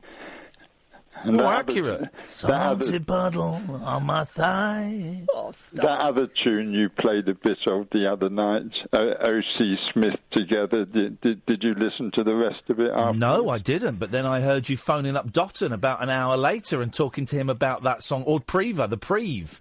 Phoned up the Preve to talk about exactly the same song. Recycling material. With other inferior radio hosts. Just trying to tune people into nice sounds from the past. Yeah, your call. Sorry? No, I didn't listen, and I didn't like. O.C. Smith. No, I didn't like those last two songs you suggested. But that's the beauty. You didn't listen to them. No, I'm sorry, I just heard them. I'm not going to. Right. Well, the first song is 6 minutes long, and the second one is 4 minutes 9 seconds. I'm not going to sit through 11 minutes of crap to come to the conclusion that I came to after listening to 40 seconds of them. I don't like them. Oh dear, you're funny. No, you're funny because here's the thing. I know what I like, and I can tell 40 seconds into a song whether I like it or not. I don't know why that sounds like such a surprising... I don't know why we're locking horns over this. I don't like two songs that you like. Big deal. I've got loads of songs I like that you'll hate. Yeah, no, I'm sure that's true, but you didn't listen to the songs. I did. You just listened to the intro. No, I listened to enough to know that I didn't like them. I can tell, as most people can, from 40 seconds of a song that I don't like it. Okay.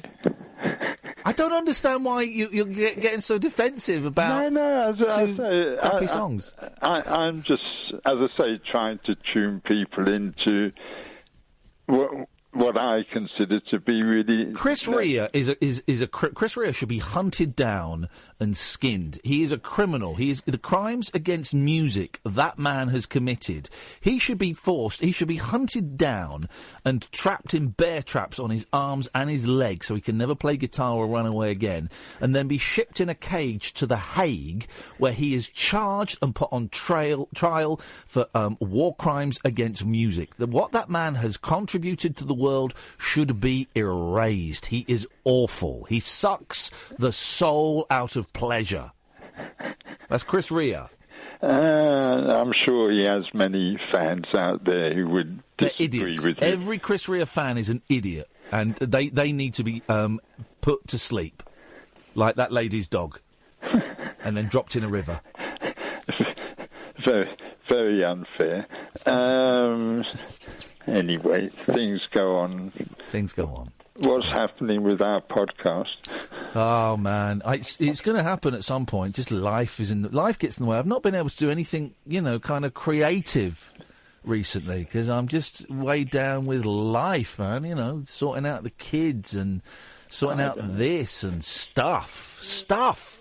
Really disappointing for me. I really thought you were going to help to tell my story. No, we're going to do it.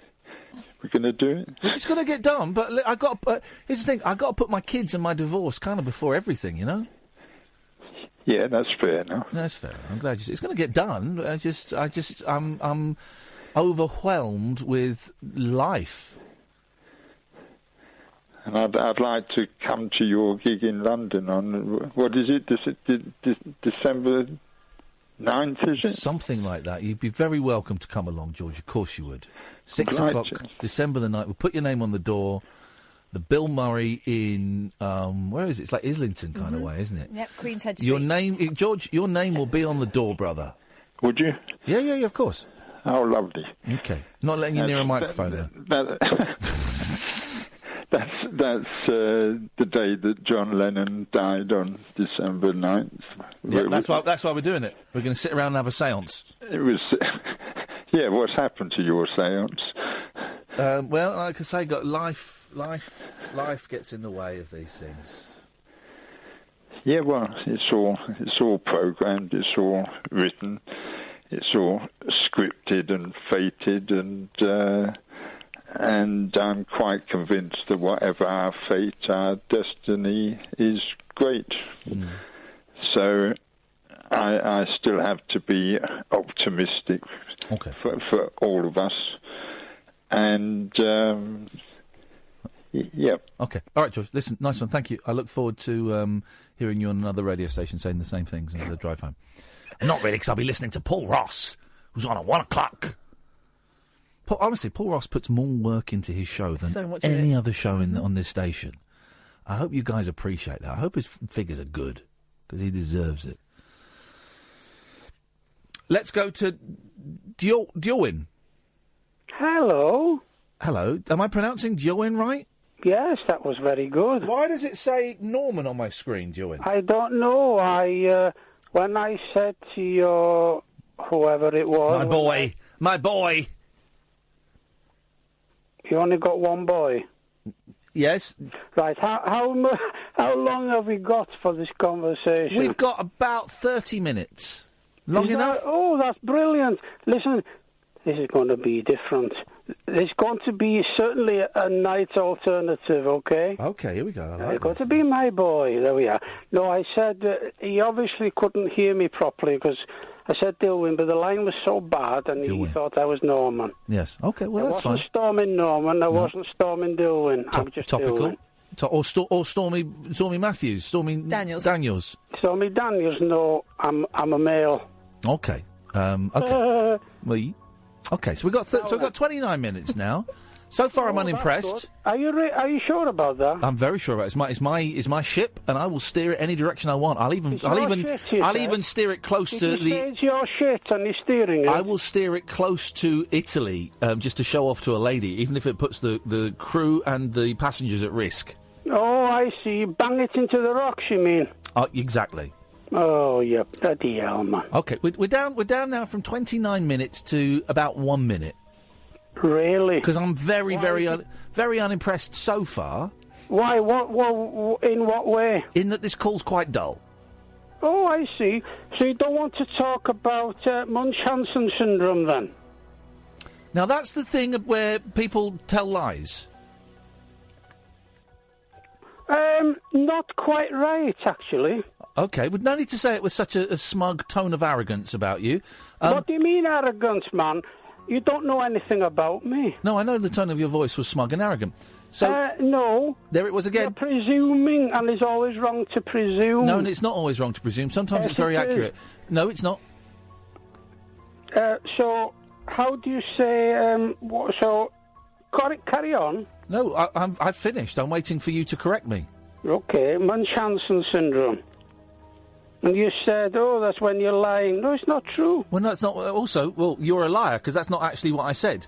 How dare you say I'm a liar? Well, what you've just said was a lie. What you've just said was a lie. It was untrue. I said it's untrue. No, what you're saying is untrue. I didn't say... finish. Excuse me. Excuse me! Excuse me! Excuse me! Excuse me! Excuse me! Don't interrupt me, dickhead. Don't interrupt me, you dickhead. There you go. There's your Go and get a fix. A fix of what? Well, what you were always used to. What? What, polite callers? No, I'll stick with you because, like I say, you're a rude and arrogant man, and I like. Really? Yes. You just call me a dickhead. No one, doesn't it? No, it doesn't. That's a stupid. Yes, it bloody does. That's a thing a 12-year-old would say until they. Really? Yeah. I know. Yes, arseholes can know normal Listen, people. I've worked with mental health people for 43 years. I think they were working with you, but carry on. I worked with mental health people for 43 years. You're a very rude man. Really? Yeah, you call me a dickhead. I speak the truth, you mean? You call me a dickhead 4 times in a row. Yes. Yeah, so that's rude, and you don't think that's rude? No. Gosh, well then, not only are you doing. You use worse expletives. Not only comments about your people than that. Duan, not only are you rude, you used worse expletives. Duan, on your programme. Duan, not only are you rude, you're also stupid. Now, educate me on Munchausen. God almighty, man. How on earth did you get a job with this programme? Educate me about Munchausen syndrome, then, please. Yes. Well, I'm only telling you. I didn't say you had it. I asked, did you have it? No, you didn't ask if I had it. You asked if I knew about it. Yes, so what have you told me about it? I haven't told you anything. I asked you a question. Well, I'm waiting for you to tell me. No, you asked if I knew about it. Yes. I asked if it was that thing where you lied. You said no, it's not. So I was waiting. So therefore, you tell me what it is. No.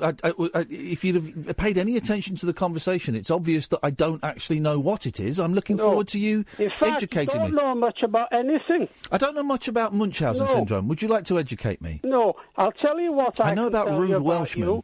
You are Here we go. sick man, and you're sick man, you're probably bipolar, you've got UPD, and you're full of your self-importance, and I'll tell you what, I'm sick of listening to you with your expletives, and God knows how your assistant puts up with you. I don't have an assistant. She's married to you. I don't have an assistant. I have a co-presenter and a producer. I don't have an assistant.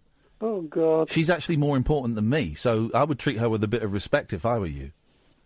You're being very misogynistic. She deserves a bloody medal. Yeah, well, she gets paid, but she's actually. So do you, no doubt, for God knows what. Yes, I get paid for presenting a 3-hour radio show every night. Get paid very well. Full of expletives. It's not full of expletives, no. Had a few too many dickheads on it tonight. Yes, full of rude Welshmen. So what did you call in for, Duan? What I'd really like to know is, when I listen to you, and of course, I'm sure you're going to be saying now, well, if it's so bad, why are you listening to me? Well, I might be Welsh, but I can tell you what, I'm more educated than you are. Now, if I didn't listen to you, then I wouldn't be able to make my point. Well, why don't we get to the point, Duan? Because I'm losing the will to live. Are you now? Are you going to hang yourself? Or take a bit more spice? I'm going to do neither of those things. I'm just going to urge you on to get to the point that you wanted to make, Duan. What I'm ringing you up about is bitter old toad. why are you such an offensive person on the radio station, and you're full of your self-importance, such an attention seeker. Let me just think. The gentleman that's just suggested I hang myself and has called me a dickhead is saying that I'm full of myself? God. Yes. Well, so why did you mention Munchausen syndrome then? So, I don't know. You haven't told me what it is. Well, I could tell you, but I'd have to Google it. Oh, you mean you'd have to lie about it? No, I mean what I say. Well, you have to Google it. In other words, you don't know what the hell it is. I've said that and you're quite a few claiming times. That is this, that, and the other. You don't know what the hell it is, No, do you? I asked you, was it something? You said no. And no, I don't know what it is. Right. Because here's something, Ewan. When I don't know something, I'm very, very happy to put my hand up and say, I'm really sorry, I don't know what that is. But that's how we learn. Listen. That's how we learn. That's the first time you That's how we learn. That's how we learn, is by saying, I don't understand that. Could you explain it? Could you go in a bit more detail? That's how we... What are you doing? You're touching yourself, you dirty old git. Pardon? So explain to me what Munchausen's... He's touching himself again, nurse. Pardon? Explain to me what Munchausen syndrome is then, Duan. I'm keen to learn. It is a term that has been used to describe a severe form of fatuous disorder. Could you explain that? Could you break that down a bit, because I don't understand that sentence? Somebody that wants to claim that they've got this, that and the other wrong with them, and in extreme cases, they want to claim that it is, we have got dramatic accounts of medical history, pseudological fantasia. Can I say something, Duan? And please try not to get offended. Of course you can. You're not as clever as you think you are. Really? Yeah. You're actually really stupid. You're a dumb guy. You're a dumb guy. And I don't like hanging out with dumb guys. Dumb guy. You're a dumb guy. Dumb guy. Dumb guy. Dumb guy. Dumb guy. Dumb guy. Dumb guy. Dumb guy. Listen. You're a dumb guy. Can we talk about something else then before you cut me off? I said you can stay to the end of the show, because I'm enjoying enjoying being reminded that there are absolute arseholes out there listening to this show. It's great. Do you know what, Ian? Go on, Duan. Do you know what, Ian? Mm-hmm. I have to agree with you. Do you now? Do you know what? Cheeky Duan. He's a cheeky one. He's going to agree with me now. Here we go. And then he's going to turn it round on me. Here we go, Duan. Let's have it. I'm enjoying this. I'd enjoy it more if you were up to my standard, but I mean, sometimes, black belt. Sometimes you have to punch down, and I'm more than happy to do that just to fill in the radio. I'm happy to punch down to your level.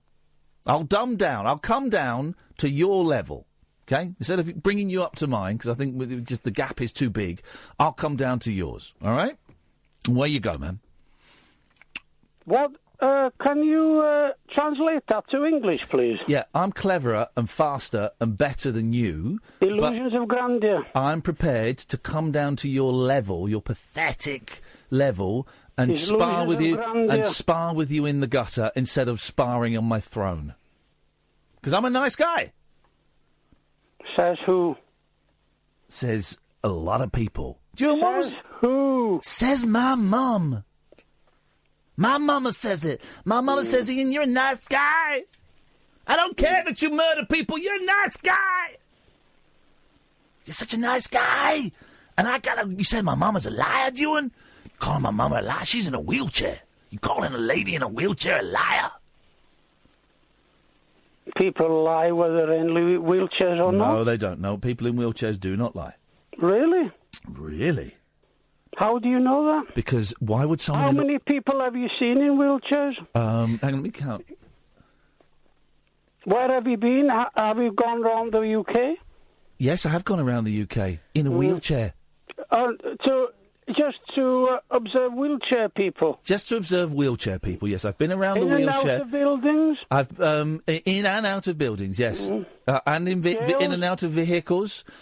I've observed I've observed lots of wheelchair people, and I have not. Have I. Okay, well, how many have you observed?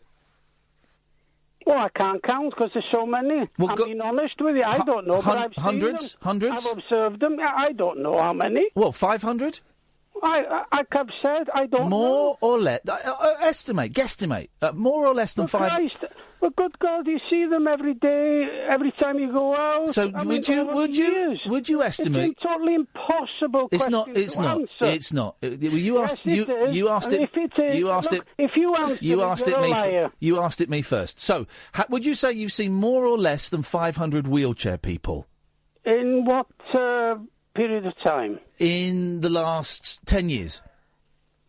Christ, can you remember back 10 years? Yes, I can actually. Yes, Really? Yes, I can remember back 10 years. It was 2006.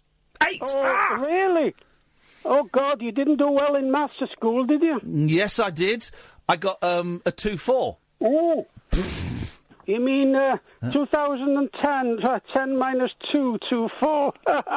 Bloody hell. How many wheelchair What a people have you bloody seen? joke, man. You're dodging the question. I don't think you've ever seen No, a I'm wheelchair not dodging person. the question. Answer the question, then, There boy. is no way Answer it. that Answer it. I can't. Answer the question, boy. Answer the You're question. interrupting and talking Answer. across You've me. never You seen want a me to wheelchair. You've never seen a wheelchair person. Can I speak? Have you ever seen a wheelchair person? Yes. How many of them? Saw 2 today. Okay, I saw 3 today. Did you? Yes, I did. Okay. So I win. What does that mean? It means I've seen more wheelchair people today than That's you right. have. And is that? And not one of them lied. How do you know? Because, what do you mean, how do I know? How do you know? I asked them questions, they told the truth. Did they? Yeah. How do you know it was the truth? I trusted them. Really? Yes. So you took them on trust? I took them on trust. They were in wheelchairs.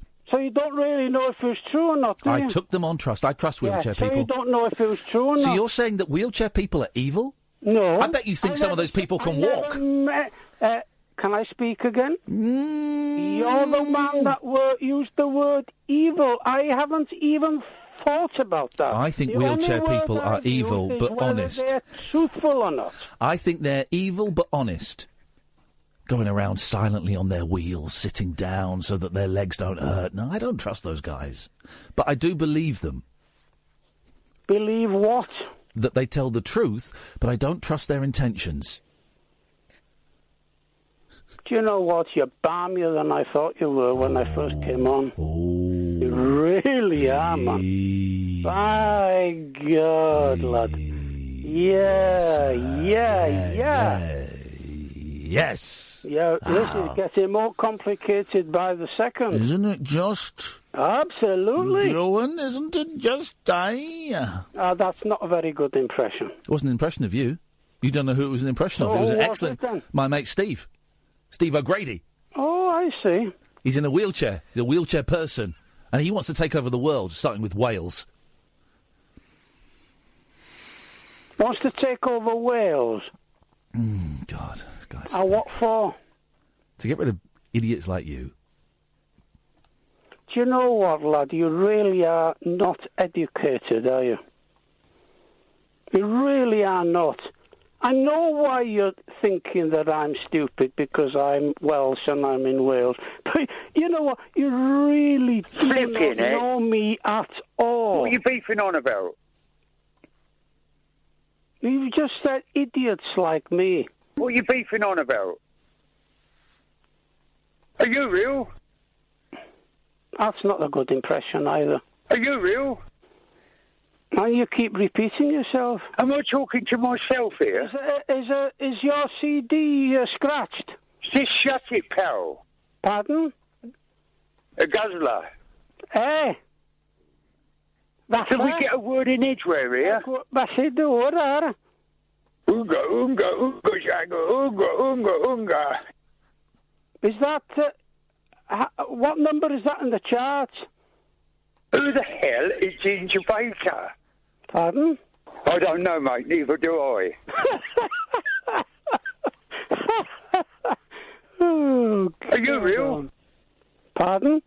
Am I real? No, I'm doing. Oh, God. I know. Oh, God, lad. What the hell are we going to do with you? I've done a little garden. Pardon? I've done a little garden. Have I got a little garden? No, I've got a big one. Yes. And a garden. I did. Pardon? Can you turn the faders up? Can I turn what up? Can you turn the faders up? Can I turn the what up? Who the hell is Ginger Baker? Pardon? OK, well, thanks for the call, Duan. Well, listen, I'm glad we've ended it Oh, on piss off. He was nice, wasn't he? That was nice. The wild man of late night radio. The Late Night Alternative with Iain Lee on Talk Radio. We have ways of making you talk. Say that again, Kath. So what a nasty man. Just to say, the line, I found it very, very funny, and I can see a couple of people are upset on Twitter, and I get it. The line about you should go and hang yourself, that was a thoroughly unpleasant line. And there were a few in there. That one I thought was particularly dark and evil, comes from a dark place, and I could have chosen to go angry, but instead me and Kath just laughed, and I hope you got why we laughed, and we're not obviously making fun of that, but it was no point in going in. There's no point going nuclear on that guy because it would have bounced off him. It would have been a waste of my energy. So we laughed at that. But yeah, I get that some of you found that line very upsetting, and I totally get why. Because it's a really, really... I don't know, I'm laughing now. It's a really unpleasant... Go and hang yourself or do some more spice. Good to know a chap like that, though, who's been working in mental health for 40-odd years. Gosh. Honestly, I've been doing this kind of show for about 15 years. And that has got to be one of the nuttiest... I used to have a man call up, sir, I have not changed my trousers in 90 days. And I think he was real. Does anyone want a clip of that? Sir, I've not changed my trousers in 90 days. But that guy, Duan was but the thing is, there were references there. He's obviously been listening for quite a while. Yeah, he's a big fan. Gosh, just bubbling with rage. Big fan of the show. Loves it. He's listening now. Thousands of triathletes have been left fuming. My 8-year-old's getting into the triathlon. Why? That's 3 times hard work equals no times fun. No way. Thousands of triathletes have been... Although I told you I went... when the boys came over at the weekend, they wanted to bring their bikes, and we've now got a bike rack, and my wife bought a bike rack, and I've never driven with a bike rack. I felt very unsafe. Was it on the top, then? Or on the back? On the back. All right. And you're thinking of a roof rack. Do you remember cars? You might not remember this. Cars in the 70s all had like a little raised lip around the roof of the car. Every single car had a little lip on the roof of the car, and that was so you can attach a roof rack to it. You put a roof rack on and screw it on, I think. And then you put, like, bungee rope your suitcases and stuff. Really dangerous. So we had, and the boys said, "Can we take the bike?" It was only for one night, and I was thinking, oh, man, that's good. We'll take it, but we won't get a chance. Anyway, we took the bikes, and the Sunday going, Can we go to the? There's a playground near this pub. Can we go there? And I said, I'll tell you what. All right, let's ride our bikes now. I'll go and pump my tyres up on a bike I've not ridden in years, and we'll go there.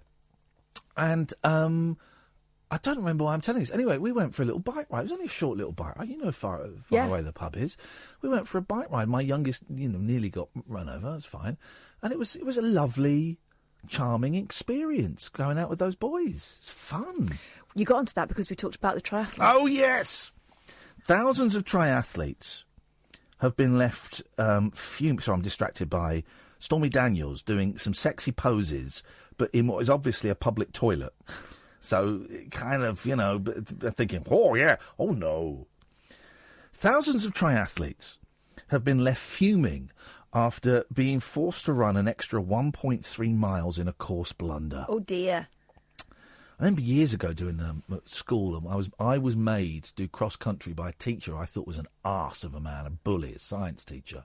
Real nasty bully. First term, I was getting bullied by these older kids who happened to be in his class, so I reported it, and I was made to stand in a room with them, and he said, "Are you bullying this boy?" "No." "Right, well, go out and just deal with it." And that guy was just a horrible man. Horrible man. And he forced me to do cross-country for the school because I was tall. So he thought I'd be good at it. And we did this cross-country, and we did it really fast. And it turned out that the course hadn't been set properly. So we'd run like maybe a quarter of the course. And so the organiser said, no, you guys are going to have to run it again. Sorry, what? And not everyone had done... Like, only about 20 of us out of maybe 80 had done that bit. The rest had been called back in time. Yeah. So we had to go and run it again. What? That's outrageous. Torture. Competitors were baffled by their poor performance as they crossed the finish line with terrible times. But bungling organisers of the A.J. Bell London Triathlon admitted they did not measure up properly, adding, "Due to human error, the run course lap was 550 metres longer." It meant the 4-lap race was 2.2 kilometres, 1.3 miles too far in last month's race. Athlete Andrew Cummings, 36, of Chelmsford, Essex, said, "I've lost trust in them." Not surprised. He wants to become a wheelchair person. That's what he needs. Become a wheelchair person. Here we go, Matt's got it. Yes, son! I once stood on the back bumper of the car, clinging onto that rim thing that I was talking about, car surfing. My dad noticed I was in trouble for that. I forgot about those rim things. I was remembering this the other day. They had like a sort of metal rim around, and you could put roof rack. You don't remember this? No. Cars in the old days. By the time I remembered stuff, it was the 80s. I remember the 70s. Well, I was born in August 77, so it's nearly done by then. It's all over. Okay. It was getting 80s, wasn't it? At the end of the 70s. No. The early 80s was very 70s. It transpires. Yeah, and then when you watch the 90s now, it's the 80s. Yep. Let's just. I'll take this. Hello, line 1. You're on the wireless. Hello. Oh, it's a Carol sandwich. Yes. I have an idea for that gentleman that was very rude. Yes. And it's a song, Bowling for Soup is the band. By Chris Rea. And the song is called Don't Be a Dick. OK, well, Carol, thank you very much for that. We'll certainly look into that. Subliminal message there. We'll send it on to him, and hopefully he'll get the message. 03444991000. Couple of minutes of the show left if you want to call in. I'm getting flashbacks to that call. Him yelling dickhead at you and then saying that you used expletives. Yeah. You just go and smoke some more spice, please. People have the most fun at the age of 23, but then lead boring lives by the time they reach 43. Well, no, I think what it is as you get older, your definition of fun changes. Yeah. 23 for me, fun was getting stoned and caning it and drinking and being loud. And now fun for me is sitting at home, putting my CDs into alphabetical order. That's it. That's fun. I've got a guy coming building some shelves next week. Going to get some more CD shelves and some bookshelves. And it'll be my fun going, well, which CD should I put on those shelves? I'm thinking Monkeys on the left, Beach Boys on the right. That for me is fun. Yeah, my idea of fun now does not involve going out with no coat on because I wasn't going to pay £1 to put it in the cloakroom and then coming back walking with no shoes on because my shoes were killing me.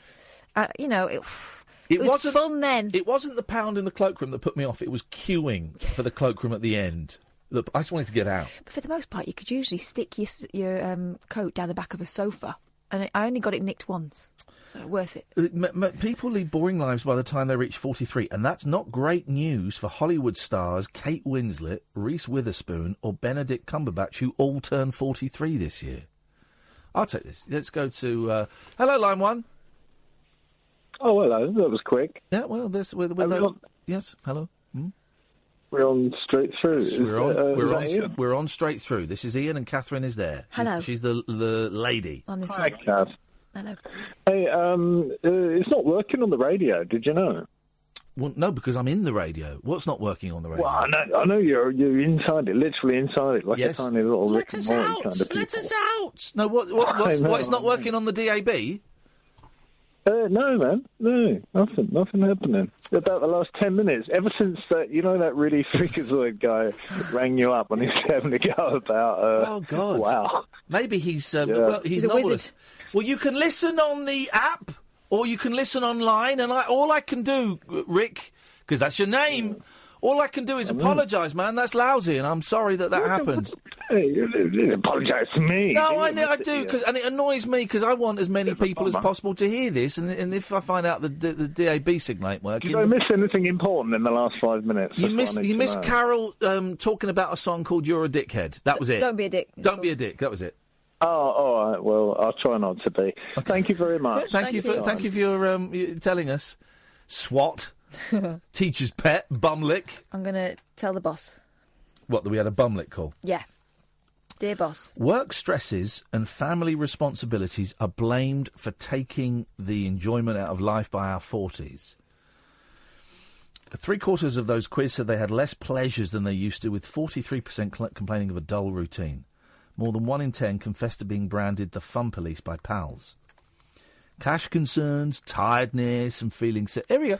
I keep looking up there thinking, is Paul Ross in that little gully? And my Ginnell, eyes, surely. A Ginnell. You know about Northern Friend? My eyes are going, so I can never tell, but then I just see the reflection. You've only got 45 seconds now. Where the hell have you been I lost when we track of the needed time, you? because we're talking about 2 epic journeys on the show tonight. One's been completed. Straight in there, so slick. So good. A man who's now in his 70s. He set off from Cornwall. It took him over 100 days. He walked 1,250 miles with backpacks. It's a lovely story. A lovely old I would have fella. preferred if it was 12,000 miles. Okay, well, that's inflation. And also, coming up next summer, for the first time ever, a Spitfire that they've re-chromed completely silver, taken the guns off it, is going to circumnavigate the globe. It will do it 600 miles at a time. It's never been done before, and we've got the man who's the expedition planner on the programme. We're looking forward to that as well. What's not to love? Spitfires and old men backpacking. We've got 15 seconds, so this is a one-word answer. Have you ever done wing walking? Yes. I knew it. I just had that vibe. Tomorrow, come in early, because I want to know about it. I don't know why that popped his way. Thank you, Kath. Thank you very much, everybody, for calling in. Paul Ross is up next. Ta-ta.